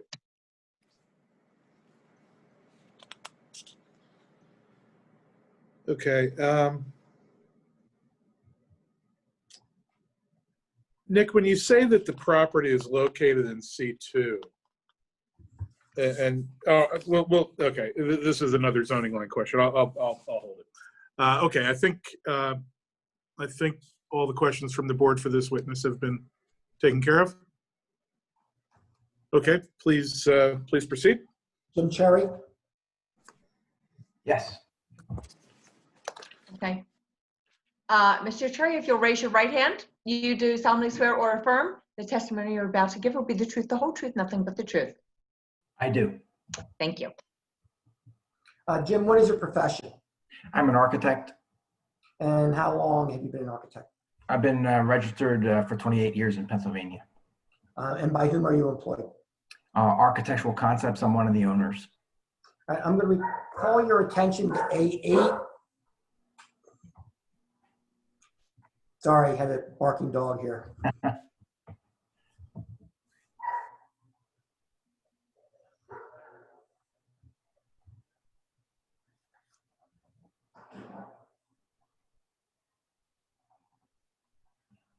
Jim, is this a site plan that we referenced?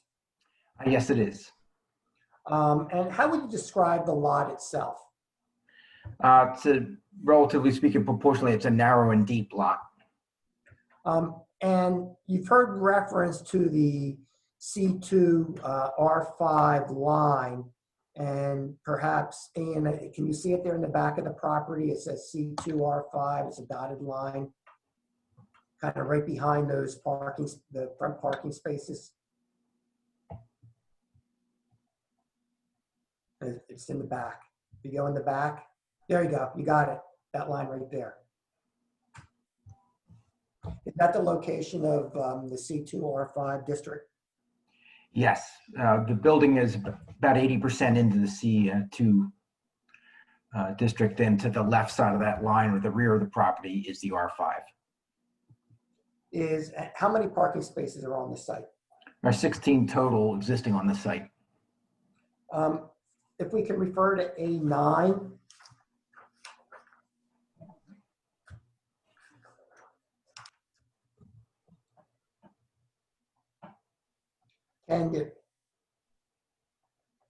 So A9, does that represent the existing gross square footage of the building? Yes, this drawing represents the existing conditions or the existing uses that are currently in place. There's 3 levels. At the lower level is presently retail storage. The middle image, the front end of it, or the street side, is the retail, and the other 2 are showing the existing vacated office space. In the upper right-hand corner is the rationale for the parking for those existing uses. And you also indicate the square footage of the existing uses, is that right? Yes, I do. And what, according to code, Radnor Township zoning code, what is the requirement, the number of parking spaces for the mixed retail and office use on this site? Okay, there's a couple different uses here. The retail parking is calculated at the first floor level of 80% of the actual area. The balance of the building is, so that would be, first floor retail parking requires 1 parking space per 200 square feet. All the other floors are required to provide one parking space per 300 square feet. In addition, there's one parking space required for 2 employees during maximum shift in the retail portion of it. The office use requires 1 parking space per 200 square feet. So presently, what's required is 49 parking spaces. We're presently 16 are provided. So it's non-conforming as to 33 parking spaces. That is correct. Referring to A10.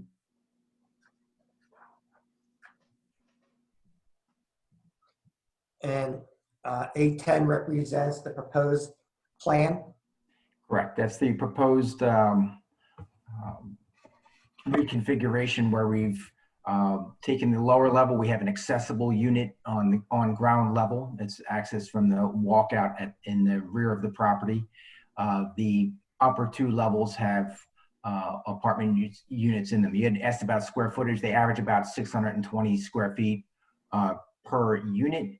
They're all 1-bedroom, fully functioning market rate apartment units. So they all have 1-bedroom, kitchen, toilet, eating area, living room, and bedroom, as well as closets and all the mechanical that's required with those.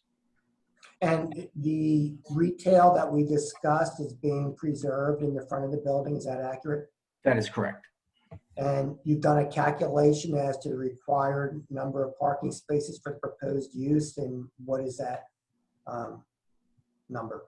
Yes, the required parking is up. Again, the calculations are on the upper right-hand corner of the sheet. The retail basically stays the same. The residential component is greatly reduced, so on demand, it's 20 spaces total. So it's 34 total for the building. So we're actually reducing the deficit from 33 to 18 non-conforming. And you heard some discussion as to the size of the units. Yes. What would the size of the unit? They average about 622 square feet each. They're all 1-bedroom. Thank you. I have nothing further. Jim, one more thing though. Did you look at the pavers in the back and the stormwater management system at all? Were you able to look at that? Yeah, we visually inspected it. What was it? I'm sorry, who is this speaking? Same person, Jim Cherry. Okay. Still. We were able to, when we walked the site, we looked at the pavers at the back of the property. So, obviously, it's some component of a stormwater management system.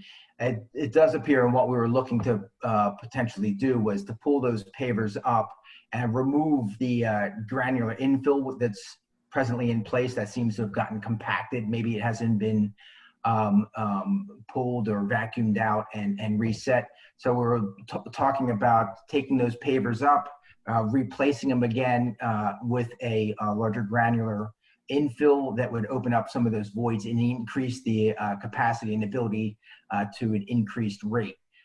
The system down below, I'm sure, is on record as far as what that the capabilities of that system are. I know the contribution from the neighbor is certainly overwhelming that system. And the neighbor, we're talking about the adjacent commercial neighbor there. Correct, correct. I have nothing further for this witness. Okay, questions from members of the board for this witness? Yeah, Brad's here. Mr. Cherry, is there anything that's going to be done to the exterior of the building? I think presently we were looking at most, I mean, everything fits within the side of it. And I think, I don't think there's any plans at all to visit it. We might revisit the fenestration, the window locations, and maybe increase the amount of daylighting in some of those. Would certainly make sure they're in living areas and bedrooms. Right. I mean, I think that's what I'm really trying to get at here is obviously we have pictures of the existing. Sure. building. The question is, are there going to be, are there going to be more windows, more, I would say more residential looking windows? Are there going to be balconies? Are there going to be anything that would change the way the building looks today? I'm going to say there's, and Mario can speak to it, I'm going to say that there's nothing going to be significantly different from the building. The intent was primarily an interior renovation. Okay. All right. Thank you. Yeah. George or Rich?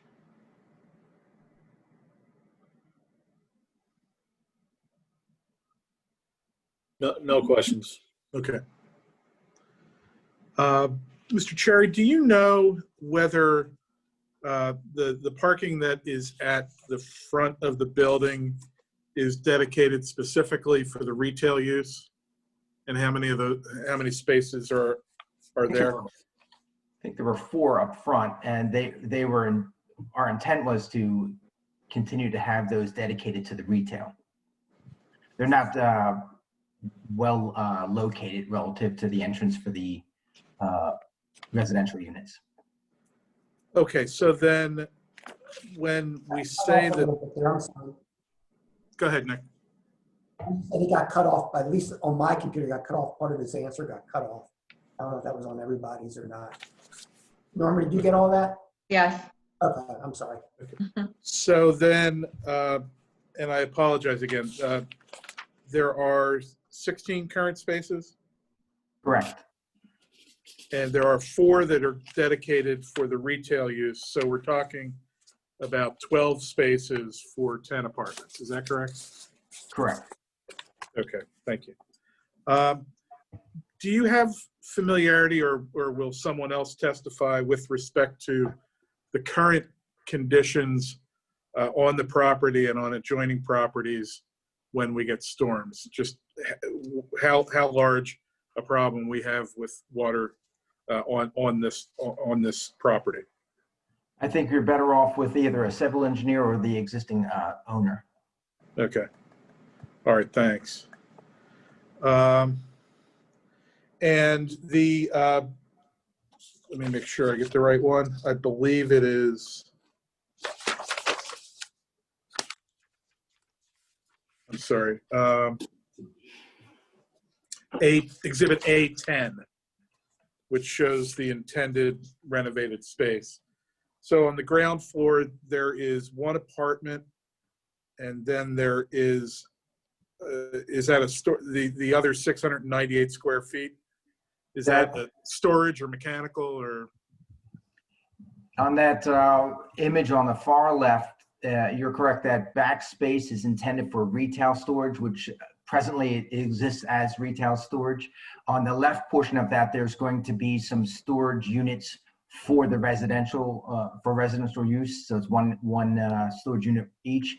The balance is sprinklers and mechanical space. But yes, that's an accessible unit on the grade level floor. And that's, Jim, that's the 661 gross square feet. Is that the apartment? That's the apartment. That's correct. Okay. And Exhibit A8, the plan that showed the zoning line and whatnot, you did not prepare this plan, correct? That is correct. This plan, in fact, was from 2011, I believe. Correct. Yes, okay. It was provided by the owner. Okay. But there's, in your review of it, there's nothing to indicate that the actual existing conditions are different than what's reflected on the plan that we've been provided? Correct. I mean, I think we, visiting the site and looking at it, it's very consistent with what's existing. I think if you look at that site plan that we prepared in color, we had proposed some buffer on the residential side. We were trying to add some plantings in along, would be the far left side of the property. So this site plan does show some. If we looked at the photographs, there are none existing. So we were looking to put some plantings in there and get a little bit of green and some buffer. I think that was E13 is what it's referencing. Right. And is that space part of the stormwater management system that currently exists? Would that buffer plan, would planting there cause a problem with the stormwater management? We can verify that. There's a small curb line right in front of that, and then some stone. I would certainly say the stone certainly allows for a pervious area, so that it will allow some rain in there. So I don't think it would adversely affect the stormwater. But again, outside of my area of expertise, I would want to see a civil engineer confirm that. Okay, as perhaps we would. Nick, is a civil engineer testifying this We evening? do not have a civil engineer on call here. Okay. I don't have any other questions. Rich, you didn't have anything, I take it? So Yeah, thank you. No questions, thanks. Thanks, Rich. Thank you, Mr. Cherry. Nick, your next witness. Sure, Joe Birch. Yes. Mr. Birch, if you raise your right hand, you do solemnly swear or affirm the testimony you're about to give will be the truth, the whole truth, nothing but the truth. Yes. And state your full name and spell it for me, please. Joseph, Joseph, Birch, Burch. Thank you. And Joe, by whom are you employed? SW Bages, And what's your position with SW Bages? currently Chief Financial Officer. I've been with the company for 25 years, worked on the real estate side to the leasing side, and still involved in all parts of that, of the company. What's the relationship of SW Bages to the owner, the LLC who actually owns the property? It's one of our partnerships that owns properties in Radnor Township. We've owned it since 1998. And pretty much it's in the same configuration as the day that we bought it.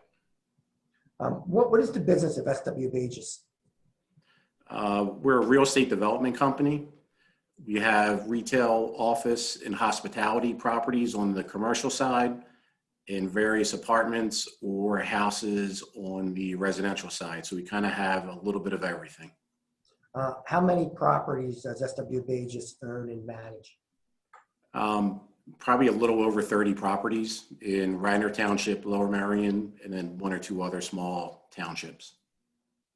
And what is the relationship of SW Bages to the subject property? It's one of our partnerships. 100 West Partners owns this, as well as the theater, the bank building, and another property on North Wayne Avenue. Do you know off the top of your head how many properties you own in Radnor? I'm sorry, Nick, I couldn't understand you. I asked him if he knew off the top of his head how many properties he owns in Radnor Township. Probably about 10 to 12 I can think of quickly.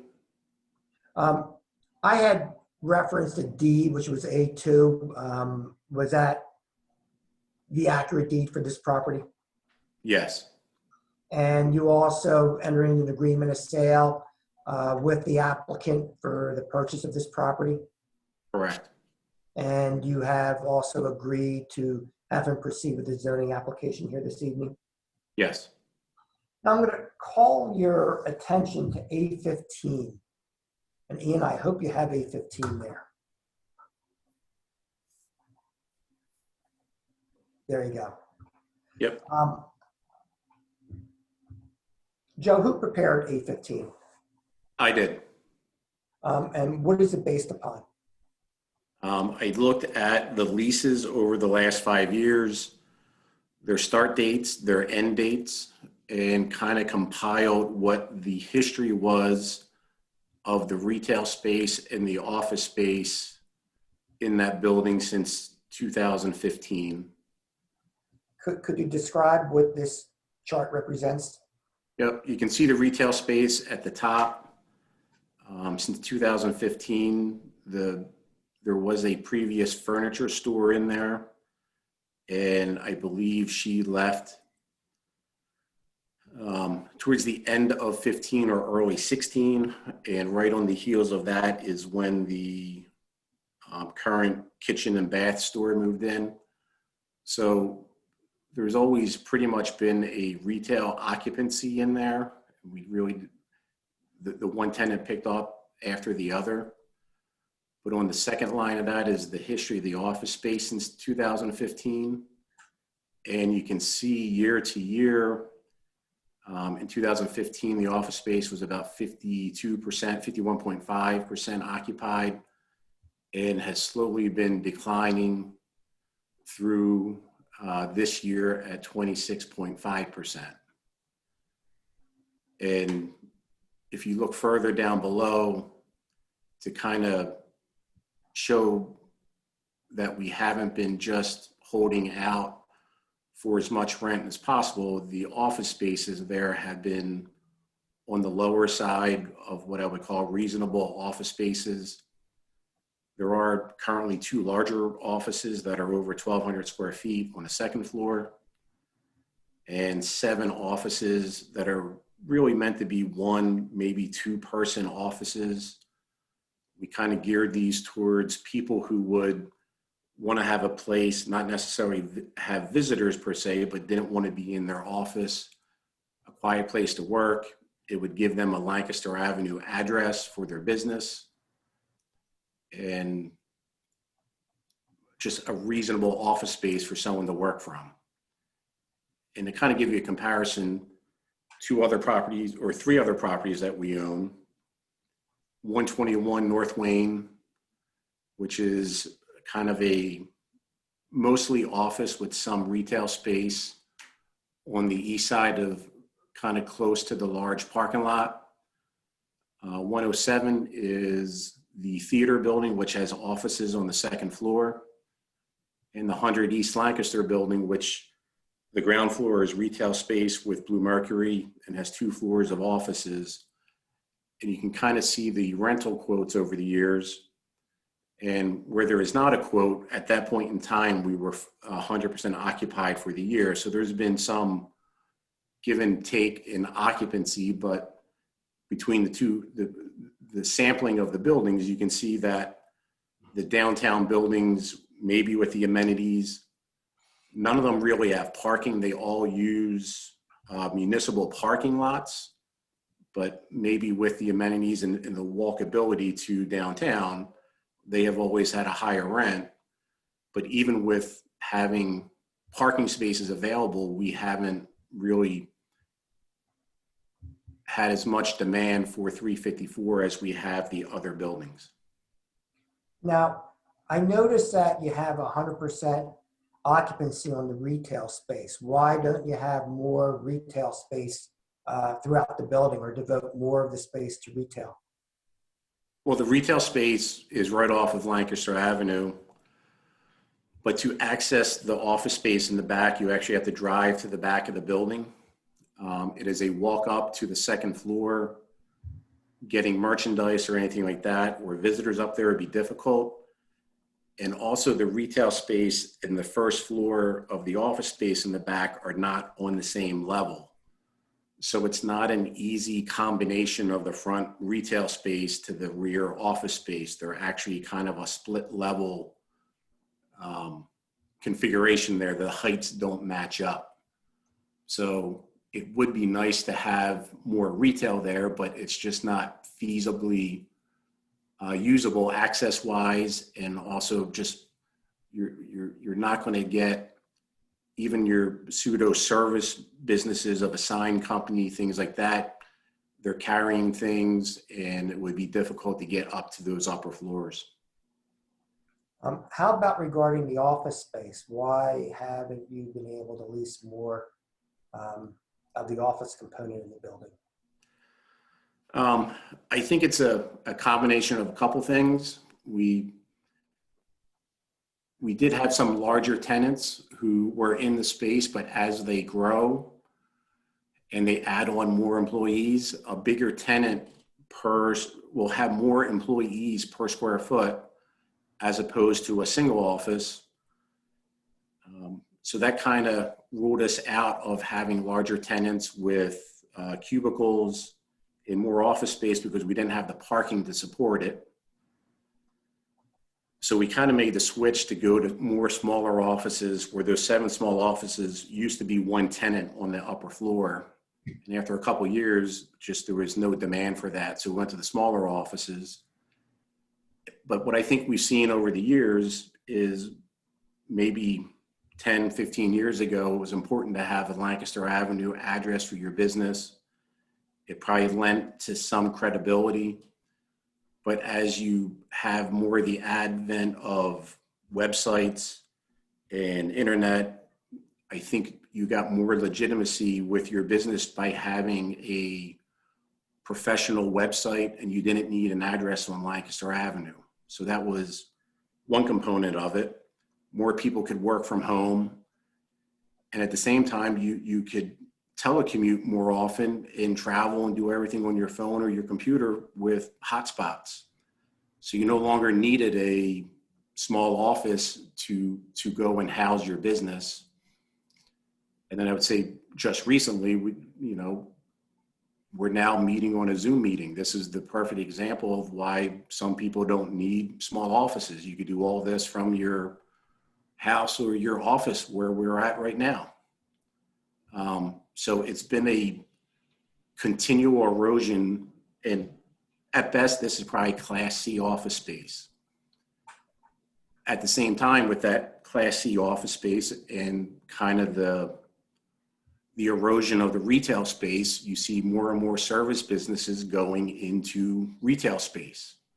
I'm sure we're going to, I don't know if it'll come up tonight, but even the WBOD, I think, will eventually start looking to allow service businesses into the downtown area, because that is the trend. You're going to have doctors' offices and elective type of medical people and all different sorts of services moving into those traditional retail spaces that may have taken these B and C office spaces. So it's just been a continual erosion of, I don't want to call it marginal office space, but like BC space. Joe, back in 2012, did the owner proceed to the zoning hearing board for relief to convert a portion of the building to residential? Yes, we did. And I would tend to think, 11, just so the board is aware, it is marked as A11. Ian, I don't know if you need to pull it up. I just made it part of the record. But has anything, you were denied at that time, has anything changed since 2012 to today? Sorry, Nick, I think that's A12. I'm sorry. I think that's A12. A12, I'm sorry. Okay. Yes, it is A12. A11 was an older version. A12 is the one from 2012. I would say from 2012, most of what I described of the erosion of some of the demand for not the prime office space that I talked about, it kind of bears out what we were trying to do in 2012. I didn't think it would happen this fast, but the collection of what I talked about earlier of having a website, more office space going into retail spaces, collectively all of that type of changes in the marketplace, the ability to work from your home, Zoom and things like that. I think looking back on it, we were probably correct at the time. We probably just didn't present it the best way. One thing I would say is at that time too, we had just converted a building at 1021 Lancaster Avenue in a similar fashion. At the apartments, we converted 7,000 square feet of office space into 14 apartments. They averaged about 475 square feet. And the general trend was young professionals, the same way that was described earlier. There, we got a lot of the people from the hospital, really people that just needed a place to crash their head because they were pretty much working long hours, but it was a nice, clean, similar setup where there was one parking space per unit. The same way that this is set up, sort of. You have 10 apartments being proposed. There's 12 units. And the one thing that kind of was brought up earlier, the retail space, although those spaces are at the front of their door within his lease, they're not dedicated to him. So what we'd like to see in good town planning is, during the day, the retail lights are on, and at night, the apartments are on that sometimes feed the downtown. And in this situation, I think it's a good use of the retailers probably only open till 5 or by appointment at night. And I would expect that visitors could use those parking spaces in the front. And there's a good ebb and flow, much the way the WBOD wants that shared parking. It's kind of a 1 + 1 = 3, that you get better use of all your amenities. Thank you, Joe. I have nothing further. Okay, questions from members of the board for this witness? Brad here. When was the last time the building was renovated? Probably 2012 or 13, after the zoning application was denied. I believe that was January, February.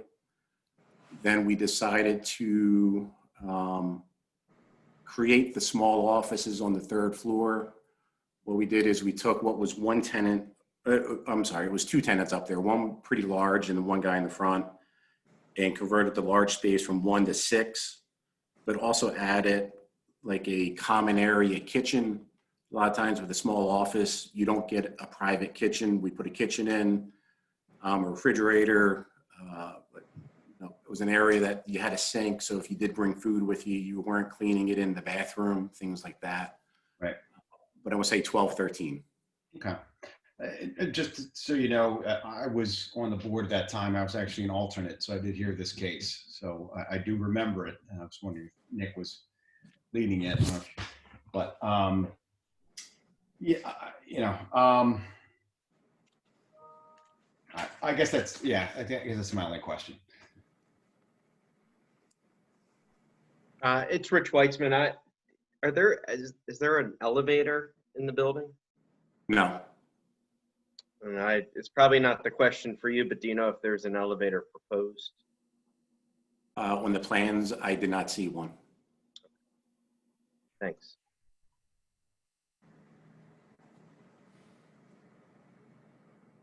George, anything?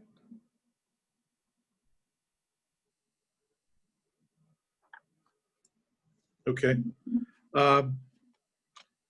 Birch, I'll ask you the same question that I asked a bit earlier with respect to conditions on the property at times of storms, the stormwater issues that may be present on the property. What's your sense of the current conditions with respect to the property and how they might be improved? Because we've heard some testimony about perhaps this property getting more than its fair share of stormwater, and I'd like to try to get a baseline understanding of what the condition is on the property currently. Sure. I would say during a standard normal rain, there's not a problem on the property. I think in early August, we had those crazy downpours. At that point in time, I think the site gets overwhelmed. The site itself is roughly 13,000 square feet. The Monroe structure itself, which includes Primos, is approximately 6,500 square feet. Now, there is one downspout on the front, or I should not on the front, on the Lantoga side. I don't know if that works or not, but most of the property pitches to the east side, which is along our property line, and goes to that downspout. So you have a 13,000 square foot site taking on potentially up to another 6,500 square feet, which is a 50% increase in the rainwater. But even in addition, there's a small nail salon in the back of the property on the east that has a traditional shingle roof. That's another 900 square feet. That in downpours, you'll see the rain go down, hit the gutter. It does go behind a cinder block little half wall, but in that downpour, it overruns that roof, that gutter. So you have a lot coming from the other properties. The small little retention basin in the back of the property, we've actually rebuilt that twice in the 22 years that we have owned the property. One maybe 2 of the drains from the roof feed directly into that. So it takes some of it. And then the point is that we have those kind of, I don't know, they're porous pavers. There's a, like a knockout in it that allows it. I do think at times that may get choked out over so many years, and that's why we've replaced and kind of rebuilt the top half of that twice in 22 years. I'm not sure the exact time the last time we did it, but I would say it's not in the last 5. Good. Thank you. And with respect to the non-dedicated nature of the parking spaces, if it turned out that the cars owned by the residents of the 10 apartments exceeded the available number, I believe we agreed it was 12 in the back and 4 in the front. To the extent that there were more cars than spaces, are you saying that residents of the apartments would not be able, they would be able to park in the front in the retail space even while the retail use is open for business? On a temporary, there's nothing in the lease that makes those parking spaces exclusive to the retail tenant in the front. Mm-hmm. So yes, I would expect, someone may park up there while, if there was nothing for them, but with the hope that they would move down maybe later. But at the same point, during the day, I would expect the retailer to, more times than not, park underneath the building to leave those spots for his customers as well. Again, there's the ebb and flow of the retailer probably doesn't open up. He might open up early for his guys if he's meeting them, but meeting customers is probably not till 10 o'clock. I'd expect him to have his car down there in case, someone's going to do their kitchen with their daughter and the parents, and you've got 2-3 cars showing up there. It's a little tight. It's close to Lancaster, but I would expect him to park down below just as much as I would expect the residential people to be able to park up overnight or here and there. Okay. And is it your sense the likelihood is that to the extent residents had visitors, they would be on off hours, not during, the typical commercial day, so that maybe those spaces are available for visitors as they come to the property? Definitely. If we were to continue, and if this project was approved in 2012, when we submitted it, I would expect that to be the way that it would happen. Okay. Bear with me for a second. John? And yeah. Yeah, I have a couple follow-up questions to. Oh, sure. I guess. So you mentioned here and there, if you have full capacity, all 10 apartments are rented, the likelihood that there's going to be 16 cars at any one time, I guess it's hard to tell, but it's not out of the realm of possibilities. Where would people park? Based on your knowledge, where would people normally park? I would have to go revisit that. The way that the building is being constructed and what we experienced with the building, I said 1021, more times than not, there's not amenities to this building. There's not a grassy area to put a grill. It's not conducive to probably having children in that building. I would expect it to be mostly single professional people, because really it's just a place to live. There's not that many amenities to it. If all 16 were if at one point people from the offices, when we did have larger tenants, they would park in Donahue, the funeral home. They were fine with our tenants parking there as long as there wasn't a funeral going on at the time. But if it was our experience to see that we were filling up, we would look for other adjacent property owners if there's a way to rent some spaces. But in the alternative, I guess for a short time, Someone may look to go on to Doyle or Lantoga would be the last alternative to me. Yeah. And what's understanding that there's going to be a new owner here, but what's your predictions or expectations regarding traffic volume coming in and out of there? Assuming you have all 10 are rented. How's it compare to what's going on now? What's going on right now, it certainly be a little bit more traffic, but we have 5 office tenants up on the upper floor. Now, I don't think they're there every day, but when we were at full capacity there or closer, it'll be less than the 10 apartments would be less than it was when it was even close to full in the past. Okay, thank you. Okay, any other follow-ups? Yeah, John, Okay. just real quick. I'm sorry. Yeah. It's Rich Weitzman again. It took me a second to unmute. And again, I don't know if this is for the right, this question is for this witness necessarily, but it dawned on me during the questioning.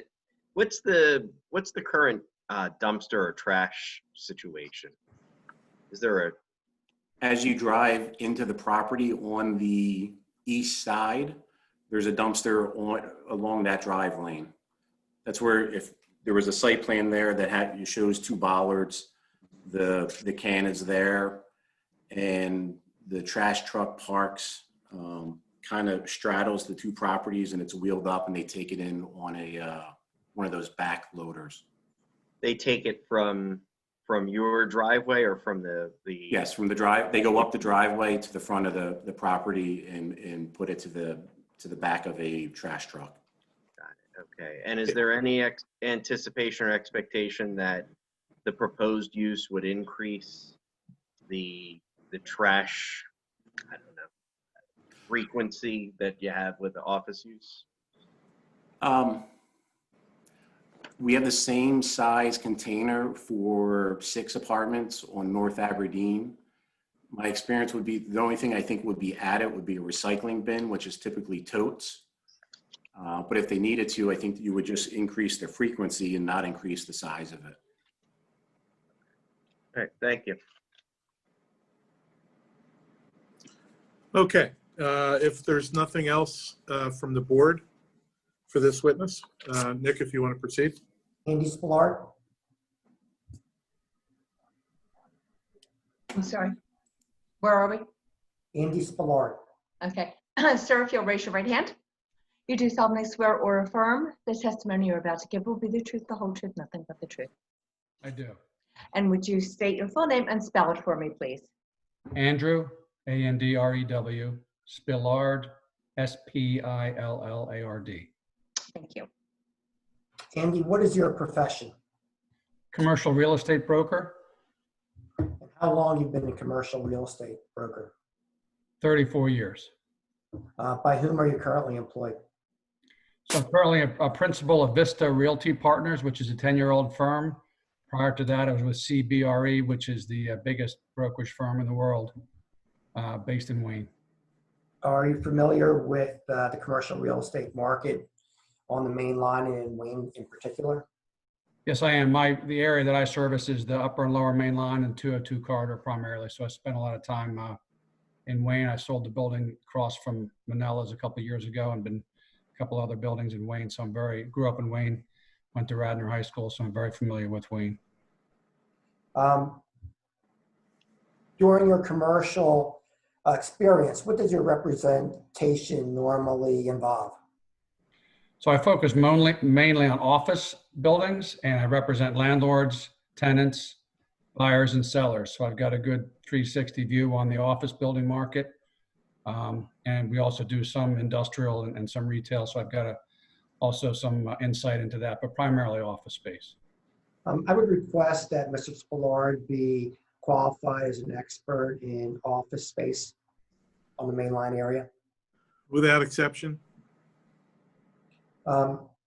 Andy, have you reviewed the plans and exhibits that were presented here this evening? Yes, I have.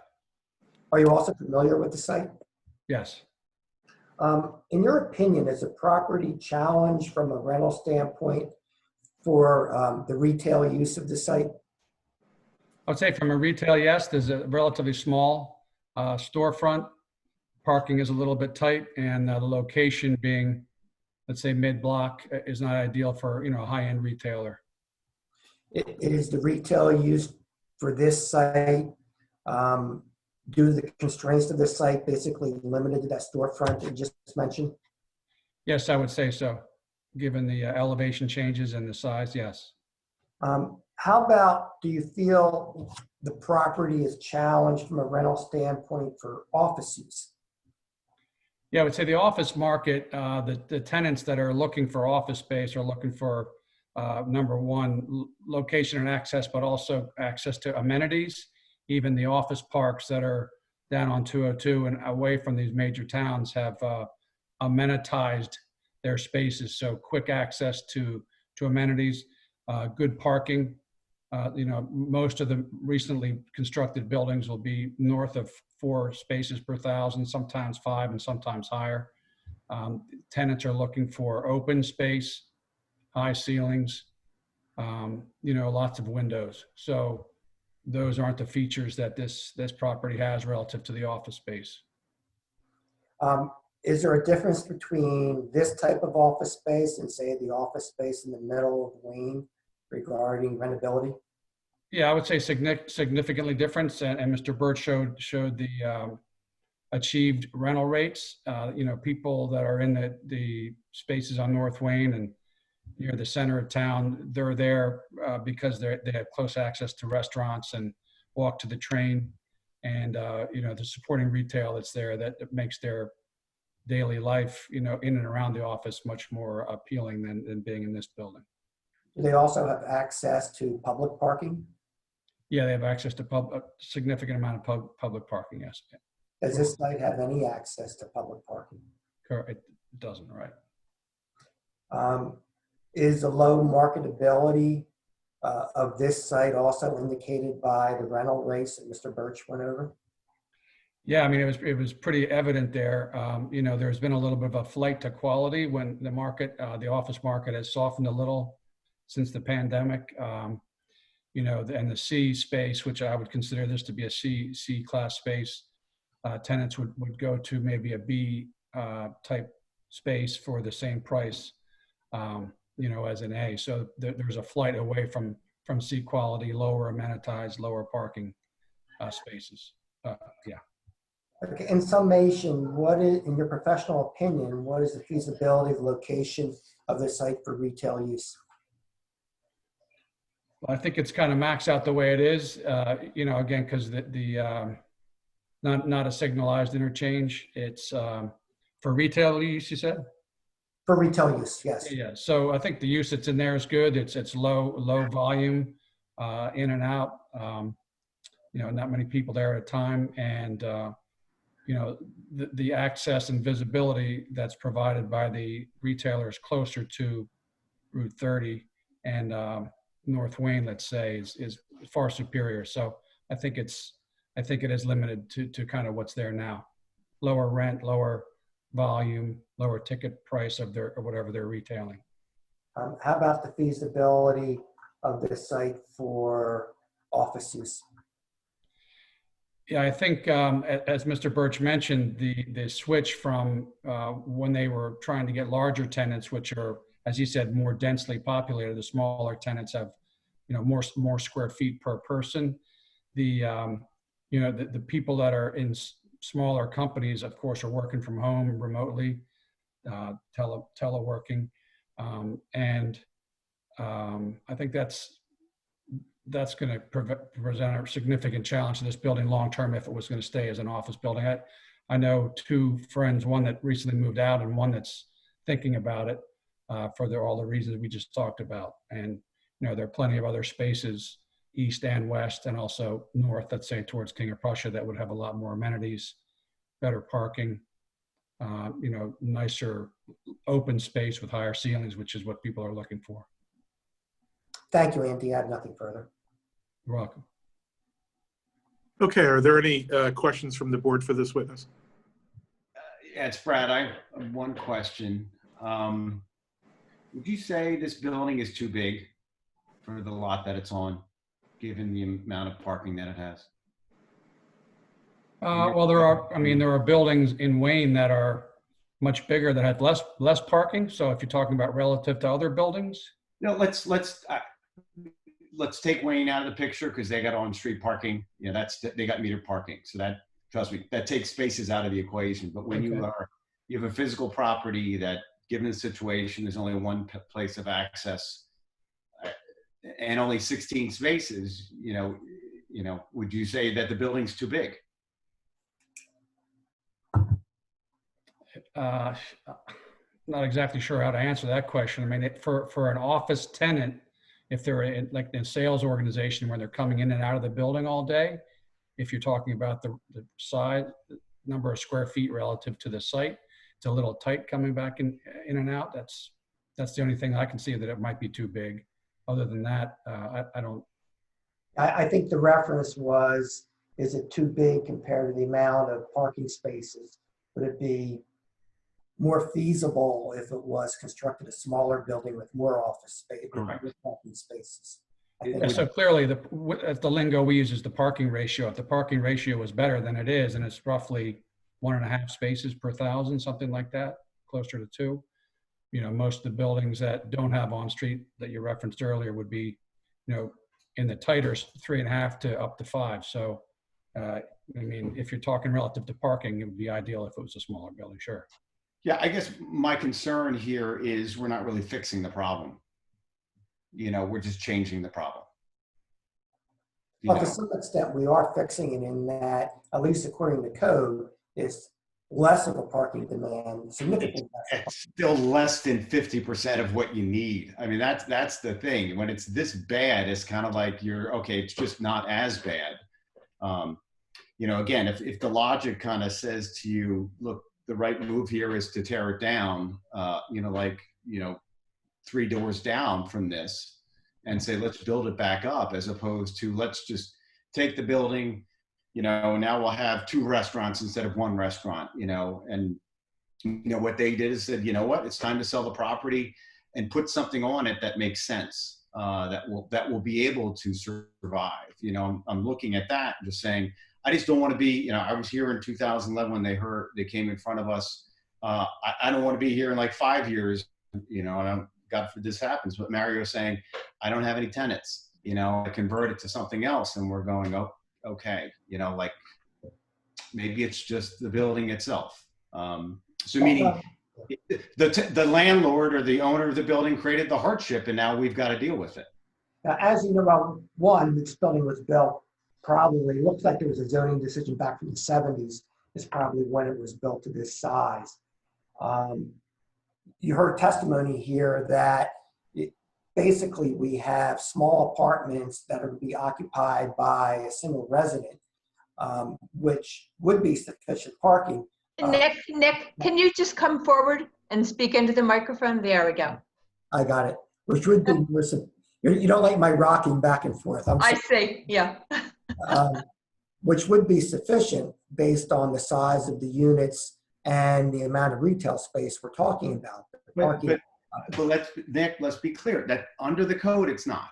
Under the code, it's not. Just and let's also be clear, you know, in this COVID environment right now, when people are working at home, you know, when you have a retail space that is open that has at least 2 employees that each has a car, so you're from 16 down to 14, and you have, I mean, it's 3,000 square feet. You could probably have, you know, 4, 5, 6 people coming in to take a look. So there you then have 5, 6 cars. So now you went from 16 down to 8. And again, you know, the last thing I want is residents complaining to the township there's not enough parking at the facility and the other side, and therefore it's an issue for us. Or you have the building owner coming back to us saying, I lost my retail space because I don't have the parking.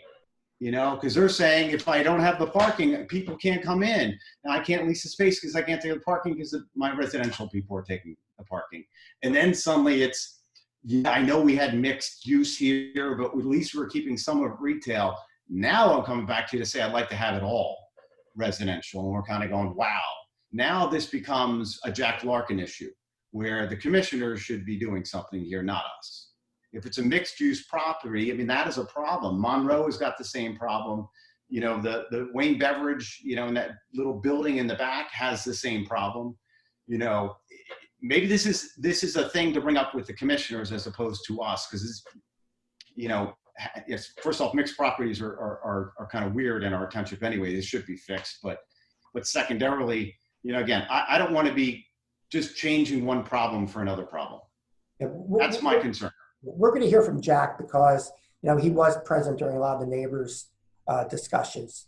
So I was going to ask him to testify regarding his discussions and his participation with the neighbors. But one thing, Brad, again, you know, we're reducing, you know, a drastic nonconformity here. And not only that, we're in a situation where it's just not feasible to have office use here. And I know you're aware that you can't, from a zoning standpoint, you can't tell someone, oh, they have to knock down a building, considerable expense, and rebuild it. I mean, that's just not, you know, what zoning law is. You know, I haven't heard that testimony, Nick, that this would be considerable expense to tear it down. I mean, it's great that you sent us this opinion, because that would be very fruitful. Because the one thing it does say is that, you know, and I'm not going to quote the line, but, you know, there has to be a material, you know, cost here. Prohibitive cost is what they use. I didn't hear that at all. So if you have that testimony, that'd be great. To say, okay, if we had to tear it down, it'd be X, Y, Z, and I think we could only, you know, I don't know if we could actually rent it. You know, I don't know, because I'm not sure how you really configure this property to make it work. That's what I'm struggling with. I don't know if Jim Cherry has those numbers. We haven't looked at it, but, you know, perhaps. Yeah, Nick, if I could speak here for a second. We've looked at all of the configurations for. I'm sorry. Who's speaking? Sorry, this is Mario. Okay. Go ahead. I apologize. Okay. Everyone sounds the same. Yeah, we've looked at different configurations for the building, and we determined that the mixed use between retail and residential would be the most complementary as far as reducing the parking burden. We're also looking at, like you mentioned, the considerable expense that it would take to redo or essentially expand any. I mean, there's constraints physically as far as expanding the actual parking that is currently there. So when we looked at the property, Jim and I determined that it was the least invasive and most optimizing use to propose retail and residential. I also think that there may be an opportunity to lease space as far as additional parking spaces on our neighbor to the left of the property, if you're looking at it from Lancaster, because he has a considerable amount of parking that is, as you can imagine, not in use right now as retail is slow. So even during after hours, you have a big empty parking space or parking lot next door to us. So that could be another option to ease some of the parking burdens, specifically after hours, after business hours. Mario or Jim, I'll throw it out to you. Do you have any feel for what it would cost to demolish this building and rebuild another building? Is it even feasible? I'll let Jim answer that question. I think he'll know more. I mean, you can do anything you can think of. It's just there's a dollar attached to it, and whether or not that makes economic sense is whether or not there's a return on that. So the reality of it is, could you tear this building down and put something else back up? Sure. Does it make any sense relative to what you're able to do in the confines and constraints of this site physically and zoning? Whether or not there's the ability to get a return on there, that again, I don't know. That says it's certainly going to add some dollars to the project, significant dollars. What we're talking about here is really all the site, the land development, that can run several $100,000 just to run that process through, as well as develop that property. The demo cost is not that bad. New construction, even if you're looking at $200 a square foot, you're putting something back up. I'm going to say that the amount of dollars to reposition this building and take what's right now mostly underutilized C-class office space, and to try to make a little bit of lemonade out of a lemon here, I think this is an appropriate approach in dollar to get those apartments on here and bring some life back down into that area. So I do think it's an appropriate approach for the building to kind of recycle, get some people down in there and get some people in there. I think it makes sense dollar-wise. Certainly, I don't think tearing down, starting from the ground up and getting 10 units on there, whether you would even allow that from square one, is a whole nother path. So, Birch, did you guys ever look at demolishing that building and rebuilding or anything of that nature? No. Okay. That's all I have, but unless the board has other questions, I just have one more person to call. Any other questions for this witness? Okay, seeing none, thanks. Please proceed. Jack Larkin.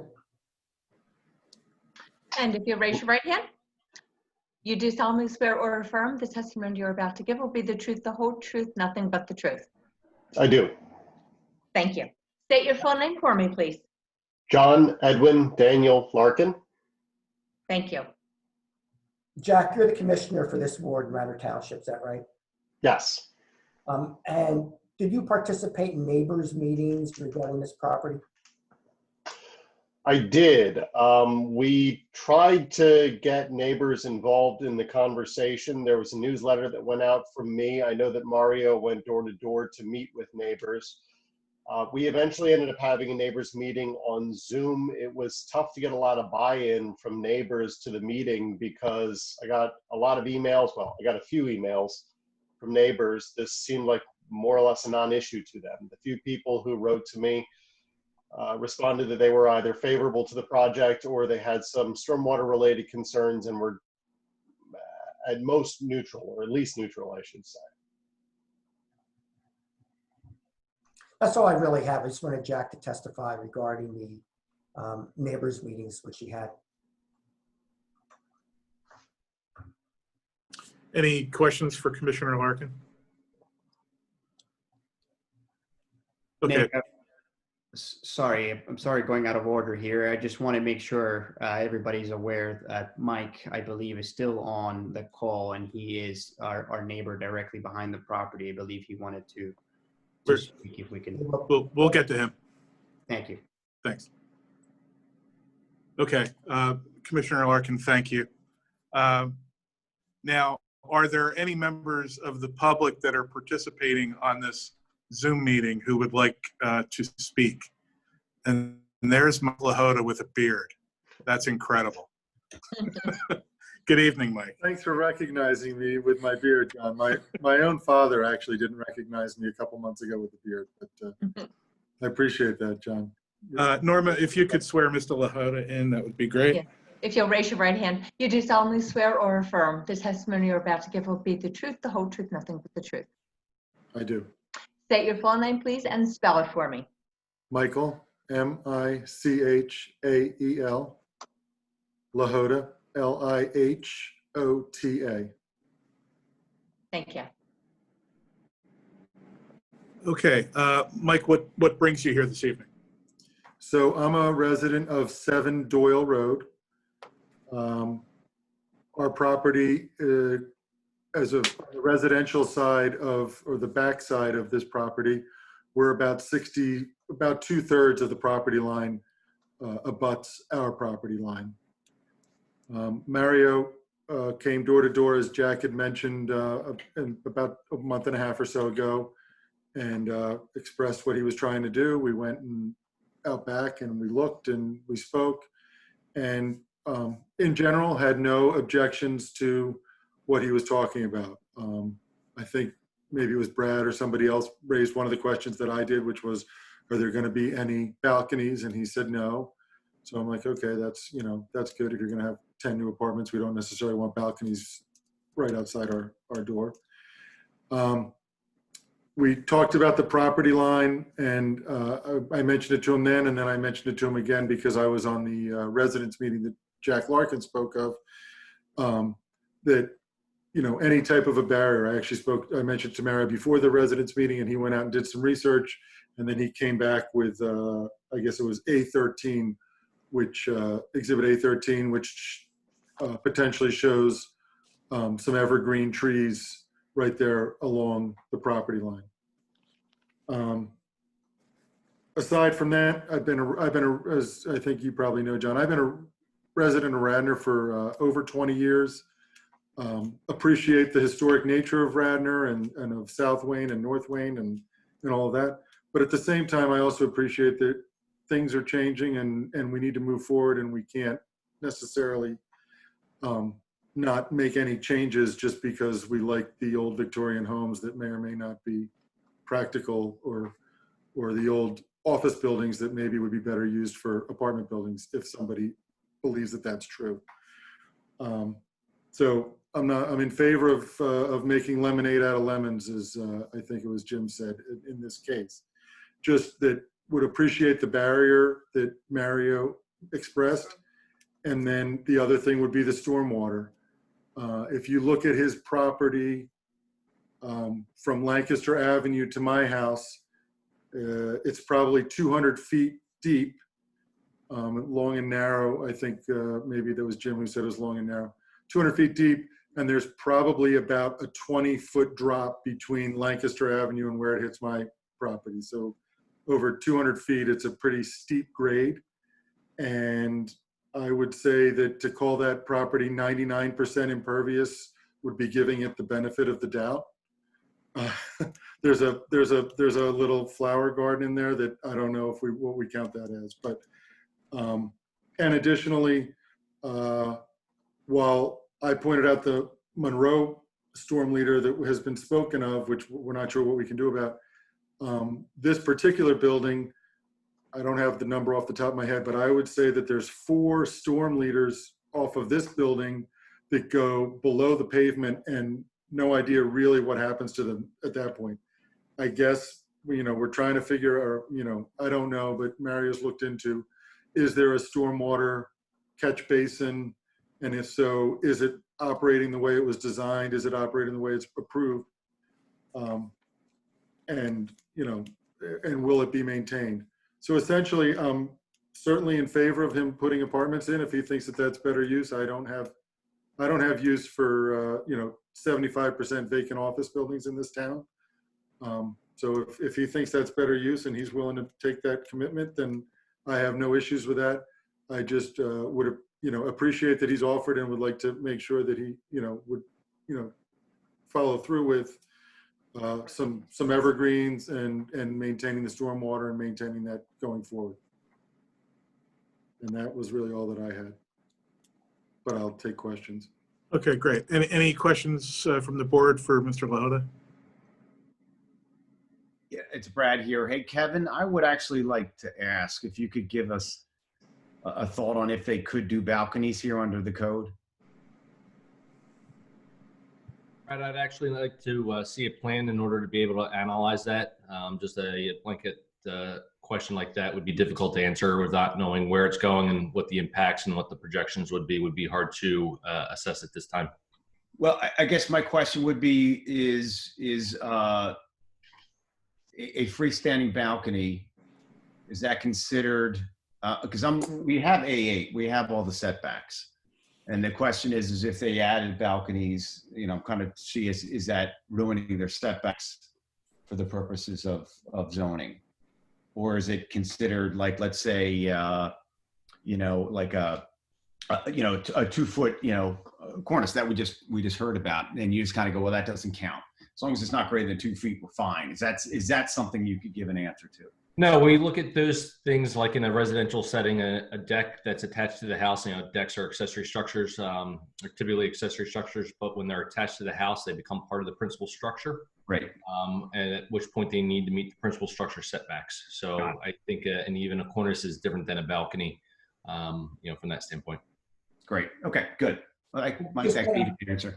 Yeah, one other thing, Brad, remember this, if this was granted, it'd be granted by variance in accordance with the plans and testimony presented. Sure. Yeah. Testimony presented regarding balcony. I just want to make sure you couldn't do it by right, and you have a neighbor saying, well, as long as they don't do balconies, we're fine, and because again, we are not seeing the plan here, and I think we've also heard testimony that the architect said, well, I don't think we're doing anything to the outside, but maybe we are, so I'm not seeing a full set of plans nor architectural drawings to say, this is what I'm building. Yeah, This is how my outside skin is going to look like. I think Mario testified that there was no change to the outside of the building. Now, I was not considering windows, which is obviously I don't think there was really any other change contemplated. Mario? Yeah, we have zero intentions, and this is Mario here, to provide balconies whatsoever. The only consideration was, the windows, the window count and placement. Yeah. But nothing that would dramatically change the current look of the building at all. Great. Thank you. Okay, if there are no other questions from the board, Mr. Lahota, thank you for participating this evening. Thanks for your patience. It's late in the evening and you waited a long time. So thank you. Thank you for participating. Yep, thank you guys. Before I get to a series of emails which we have received on the public comment line, I wanted to ask one question just to verify. Nick, this is not going through land development at all, right? This is simple. Oh, yeah, Kevin, I think he has. We did go to Planning Commission, and there's still some debate whether we have to go to land development. But Kevin did say we had to go to Planning Commission, at least initially.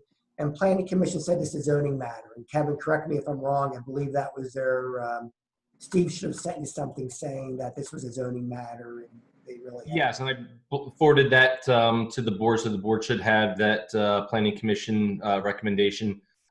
Yes, because you are converting office to residential, it will require land development approval further down the line. Okay. And I'm just concerned about stormwater, and I wasn't certain whether that would be an issue if it were to go through land development. But I will. There's nothing we can do about that right now. Let me get to the comments that we've received on the email. I'm looking at another computer screen, so bear with me. I believe, Kevin, we have received 3 or 4 emails from the same commenter. Is that correct? Yes, Mr. Chairman, at least 4. I'm going to count them now, but it's at least 4. Okay, I'm going to try to take them in chronological order, with the oldest message being put into the record first, and we'll print copies of these for the formal record as well. So let me hope, maybe these are all on the same, well, that'd be too easy. Okay. Okay, so the first comment is received from Ms. Robbie Weirman. And let me get to that. The email reads as follows. Good evening. I'm writing with questions concerning the proposed rezoning or zoning exceptions for the property at 354 West Lancaster, abutting my home at 101 Lantoga Road. I received the notice on the 11th to the Zoom invitation, which I'm attending. I am new to this process and have questions around the next steps for a beneficial and neighborly approach. Having read through the public documents, may I ask how the following is addressed moving forward? 1, parking. Current and future plans are substantially below recommended guidelines, both in number and in width, which she indicates is 9 feet 6 inches. Lantoga is a cut through for traffic between Lancaster and Conestoga with limited parking, one side only, after 5 p.m. The street parking on Lantoga was well utilized before the COVID pandemic, including times outside the postage signage, as overflow parking can be an issue in other business properties. Manella's, Seafood USA, Wayne Beverage, signage, and the hair and nail salon during peak business hours. On Saturdays, the Kingdom's Hall of Jehovah's Witnesses optimized most of the street. Currently, parking is substantially lower due to the impact of COVID on surrounding businesses and is not an issue. How are parking issues addressed as zoning is approved? And Nick, I will invite you to respond to these when, as, and if you choose to do so. So if you want to interrupt and take them serially, that would be fine. There are a couple more in this email, and then we'll have more emails to talk about. Sure, if you want to go through all of them, John, that'd be great, so. Okay, sure. Issue number 2, water runoff and standing water. Almost all surface water on the 354 West Lancaster property, in addition to the entire southeast roof water from Monroe Auto Service, is diverted to the back of the 354 West Lancaster property to a permeable subterranean water holding, question mark, close paren, for those of you out there that are taking dictation, area. This area can typically create a flooded area on the southeast corner of the property. When flooded, parking spots 102, 101, and half of 206 become underwater from 6 inches to 3 inches of standing water. Previously, when that area has been allowed to back up with soil and vegetation, open paren, recently cleared this year, close paren, the waters could flow over into my property in the heaviest of rains. Light rain is not an issue. And then there are some bullet pointed questions. First, how accurate are the percentages of permeable versus, of impermeable versus permeable surface areas on record? How will the water issues be addressed moving forward? How often do these types of installations for water holding areas get evaluated after installation? And where does the underground water flow? How is it diverted from the surrounding properties? My neighbor told me they developed a sinkhole after the last storms. So that's the end of issue 2. Issue 3, setback. The diagrams in Exhibit A8 show vegetation as landscaping at the back of the property that does not exist. This is an area partially filled in with landscaping rock and the permeable surface. The retaining wall is at an angle, leaning into my property, and has been filled in where the corner has separated. Then parenthetically, my apologies if this is not a permeable water holding area. I have limited knowledge and evaluating by site. And she has spelled site S-I-T-E. I suspect it's S-I-G-H-T. When reviewing the when reviewing the documents published, it is unclear when the building was approved outside the published zoning guidelines. And then winding up here, knowing the businesses behind my property are closed after hours was a plus when purchasing my home, adding some privacy and reduction of noise in the evening hours. I understand that things change and would like to ensure that we find a solution that reflects the high standards and guidelines in Radnor as a great place to live and work. Much appreciation for your time and consideration of my questions.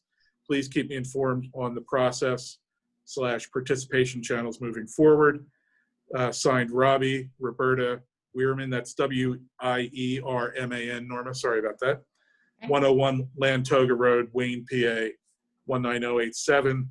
And for public purposes, I will not disclose her phone number, but that will be in the public record when this is printed. So that's the first email. The second email, which was sent an hour and a half after the first, reads, in addition, may I also ask if what, if any, other domino in quotes impacts are attached to the proposed zoning exemptions from office/retail to retail/residential apartments with such a tall building overlooking residential property. For instance, night sky lighting, setback requirements, landscape, sound, sewer management, trash management, etc. Many thanks, Robbie Weirman. And now let me find the next one. Bear with me for a second. The next message, which was sent at 9:49 p.m., reads, hello, I have not been contacted and did not receive any communication, written or otherwise.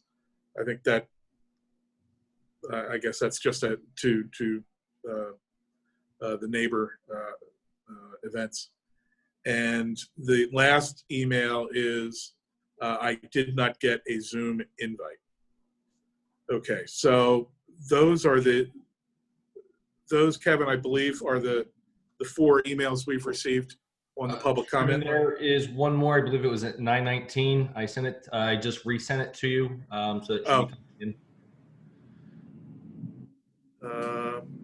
It starts, hello, apologies for more questions. Oh, okay, but yeah, bear with me.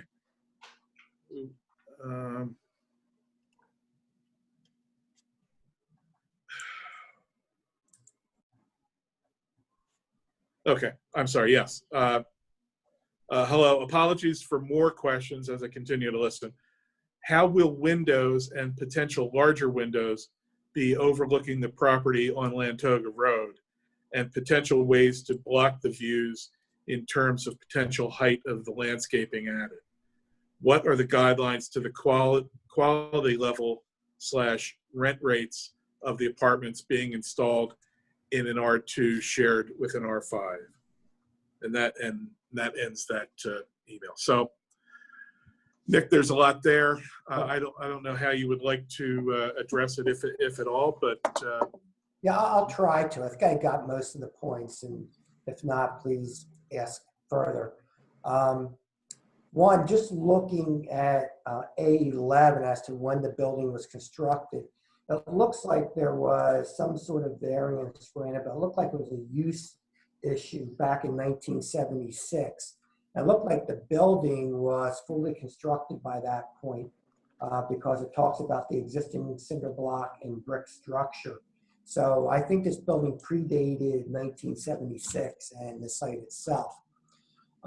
As to some of the comments regarding stormwater and things of that nature, we've already presented testimony that there is a stormwater management system on site, probably unlike the other commercial properties on that street. And Kevin's already said the planning commission is going to look at it, and the planning commission is looking at it. They're definitely going to be looking at stormwater management as well. She had referenced a buffer on one of the plans, and of course that was a buffer that is not there, that is being proposed as part of this development. So that is why that buffer appears on that plan. As to, Nick, I'm sorry, I believe she may have been referring to A8. And that's the buffer, that's the plan that was prepared in 2011? That's correct. She's absolutely correct. There is no buffer there whatsoever now. I think A13, is A13 the plan with the proposed vegetation? That's correct. Okay.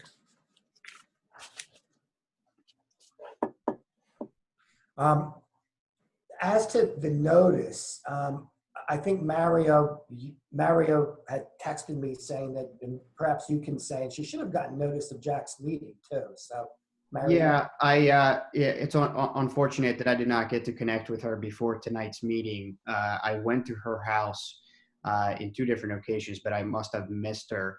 And we coordinated a meeting through Commissioner Larkin And I was under the impression that everybody in the immediate vicinity of the property would be notified and invited to join the meeting. So, like I said, it's just unfortunate that we didn't get to connect with her. But at the same time, from what I gather, her concerns are very, very similar to Mike's concerns, which we hopefully try to address this evening. And Nick, I'm assuming that the notice by mail that's required was properly handled? Yeah, I did it actually, and I can see.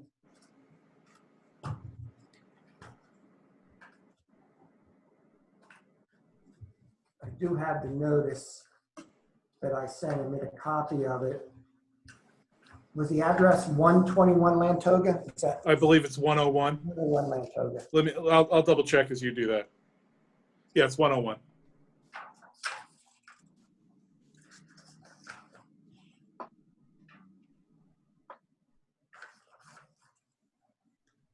Nick, are you looking for the text of the notice?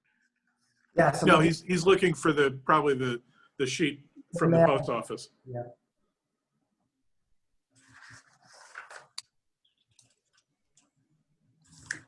Roberta Weirman is listed 101 Lantoga. Okay, thank you. So in terms of, yes, they're standing stormwater, your response is that will be part of the planning commission process? I believe we have addressed it, but according to Kevin, the plans to proceed to planning, and they will look at it as well. As to the domino effect, every case is unique, and the issue with this case is we have a large building, on this relatively long and narrow site that doesn't have much parking. I know Brad and I went back and forth on whether, this is an existing improvement, existing condition or not. At least according to code, it's an improvement. And I believe according to facts itself, it's an improvement too, since these apartments are for single users.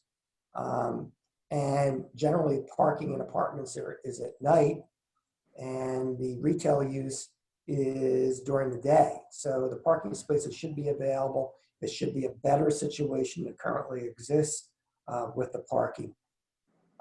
Again, she referenced setbacks. I believe the building does conform to the setback requirements in the C2 zoning district. And as I did mention, certainly not conforming as to parking. And the buildings existed probably for 50 years or thereabouts in that situation. So I think that kind of covers everything we went through. John, if there's an item that I did not reference. Yeah. Yeah, let me just confirm that. Windows. How will windows be overlooking the property on Lantoga? Potential ways to block the view in terms of potential height of the landscaping added. And then a follow-up to that is what are the guidelines to the quality level rent rates of the apartments being installed in a C2 shared with an R5? Mario, you want to address the quality, I guess? Sure. These are going to be, brand new apartments. We intend to use, high quality materials. They're going to be smarter apartments. So not sure exactly what she's looking for there, but they're going to be market rate, Wayne deserving apartments, if you will. Okay. Okay, great. Any other questions from the board members? I think we've pretty much covered the universe here. I apologize. Would it be okay if I broke in with literally a minute and 30 seconds worth of public comment? This is Commissioner Larkin, Jack Larkin. Sure. I want to say two things very briefly. The first is, and I know you're all aware of it, I have concerns related to the ongoing vitality of Class C office space like this, which is frankly one of the reasons that I'm here. I'm not sure that this is going to be something that Mario or anyone else is going to be able to rent longer term. COVID is changing how we are doing business, and there's just a ton of open spaces in Wayne. Class C office space is one of the bigger ones, so I'm concerned about that. The other note that I wanted to make, and while I know it doesn't entitle him to relief, I do think that he deserves a shout out publicly, so I want to give it to him. Mario has bent over backwards in order to capture my attention and the residents' attention in order to engage everybody with this project and make sure that everybody had a fair chance to talk to him about the project. The reason that he is conversant in the stormwater situation at this site is not because he knew that that was something that this board was going to be interested in, but instead because it was something the residents brought to his attention and he made it his business in order to be able to talk about it. So I have hope that he is going to be responsive to ongoing resident concerns as an owner in a way that I would not be necessarily for other people. So whatever that's worth to the board, I wanted to at least make sure that you guys have the information. Okay, thank you, Commissioner Larkin. Appreciate those thoughts. Nick, do you want to address the issue of hardship and how you have successfully established the wisdom of granting the use variance you're looking for? Chairman, are you closing the public portion? Oh, I'm sorry. Yeah, I'm sorry. Yeah, yes, let's close the public comment. John May asked that the exhibits be made part of the record, please. Without objection. Okay. Nick, on the issue of hardship and on the issue of use variance, if you would share your thoughts, we'd appreciate it. I forwarded to the board, I believe they have it, the recent 2014 case of Marshall versus City of Philadelphia, which is actually a Supreme Court of Pennsylvania case, which kind of established what factors are to be considered in use variances type cases. We all know about the Hertzberg decision regarding dimensional variances, but the Supreme Court also weighed in on use variances. And the factors considered, they stated, were multiple factors. It wasn't just the traditional variance factors that appear in the NPC. Some of the factors they considered was the existence of existing nonconformities and a change to a more desirable situation. We presented testimony here of the existing nonconformity as to parking and the more desirable use here, no matter how you look at it, whether from an actual reality standpoint or from a code standpoint, that is being improved regarding the parking for these small apartments. One of the other factors was it could be conformed at only prohibitive expense. In this instance, I don't think it could be conformed at any expense, short of just tearing down the building altogether and reconstructing a new building, which is not anticipated or contemplated by any court as far as a use variance or any type of dimensional variance is concerned. The other factor was that it was less burdensome on the community. Again, when we're referring to the non-conforming situation, we are making a situation better than when it currently exists. It also talked about in that decision regarding building vacancies. And in this case, we've heard extensive testimony regarding the building vacancy, current vacancy of this building for the office use and the need to convert it to a more desirable use, in this instance, the residential use. Is there any benefit for keeping the existing use? And the court stated that when there is no benefit, that is a factor to be considered. And also, it has to be related to the property. It can't just be that the zoning code is onerous.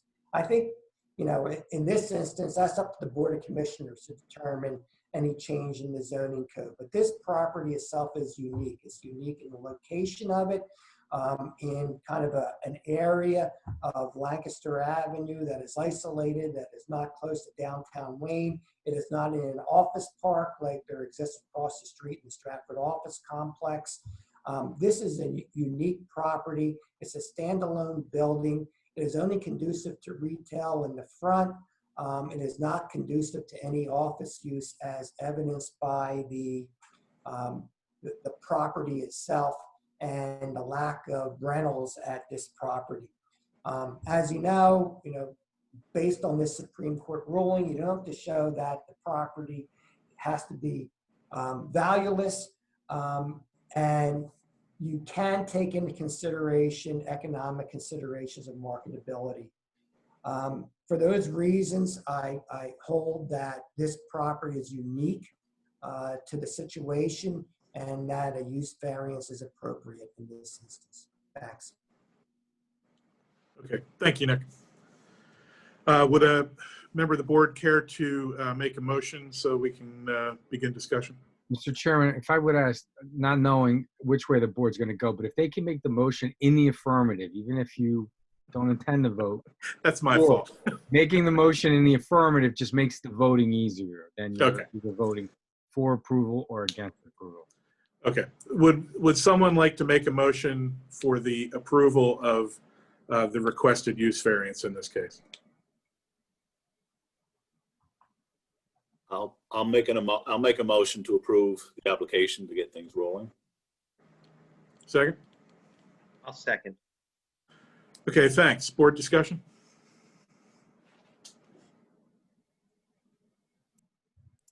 I can start. I'm sympathetic to the application. However, I don't see how we can grant this use variance under existing code. We're going from all these apartments are in C2. I'm not familiar with any allowance under C2 for residential use. And I think there has to be a substantial hardship here. They can certainly continue to use that property for office space. They've used it apparently for upwards of 50 years in that fashion. Granted, that may not be the most economical use of the property right now, but those things can change, as they often do. I just don't think they've met the higher standard of hardship when you're asking for a use variance. You're going actually from a conforming use to a non-conforming use. It's not a non-conforming to another non-conforming. So I'm just not there on the hardship. Yeah, I'll jump in. This is Rich Weitzman. My biggest concern with the application is the 10 units, and I have a certain sense of overdevelopment and the impact to the neighborhood in general as a result of those 10 units. So I'm sure George stated well the legal side of it. I'll leave it to other board members, but in terms of where my thinking is, I'm concerned about the 10 units, and for that reason, I'm going to oppose the motion. Yeah, it's Brad here. I mean, I'm on with George. I do not see a hardship here. It's certainly not great that occupancy is going down, but the reality is the property is at least a quarter occupied from the office space side and 100% from the retail side.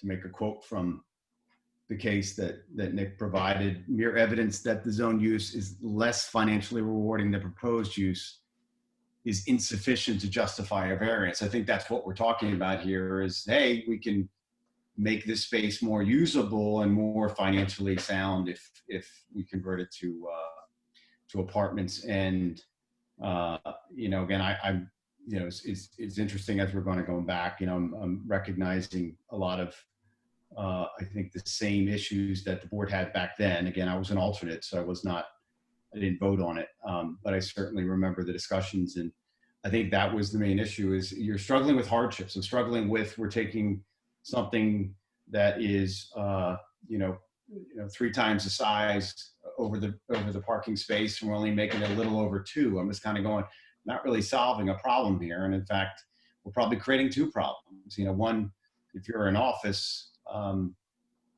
maybe you do shorter leases and stuff like that. It may be more flexible for an office to have this type of situation than I think an apartment complex, because if I'm living at a place and I don't have a parking space, I'm mad. I think we dealt with this behind ShopRite Micro Center. I mean, that was the whole thing with us, is they don't have enough parking and all the people are complaining. So whenever something needs to get done in the area, that's the issue. So, my belief here is, and I'm also taking I think the fact that, as I'm thinking through west of Wayne Avenue, I'm not really finding anything in my brain which shows there's any apartments. Everything is commercial there. So this would be very unique to this area, which gives me a little bit of pause. And maybe we shouldn't be doing it if there are no apartment complexes here. And it's kind of like, boy, could I come up with some scenarios that makes more sense, where the Wayne Beverage lot and this lot get put together, and then we have something that actually is nice and buildable on? Absolutely. Or you split the lots into two so they're more even sizes. I mean, there's ways to do this that makes more sense, that is more difficult. But what I fall back to, I think, is the fact that I don't think the hardship is met, and therefore I'm falling back on the fact that it's C2 and it's not allowed. Okay, let's call the vote. Rich, are yay or nay? Nay. George? Nay. Brad? Nay. And I will also vote against granting the relief, so that is 4-0. Mr. Martinez, thank you for participating this evening, and appreciate your patience as we went through the case. I know it was lengthy, but we appreciate your time and that of your team. No problem. Thank you guys for taking the time at 10:26 at night. Okay, next zoning hearing board meeting is Thursday, October 15th. Until then, stay well, and thank you very much, and have a good evening. Thanks. You guys.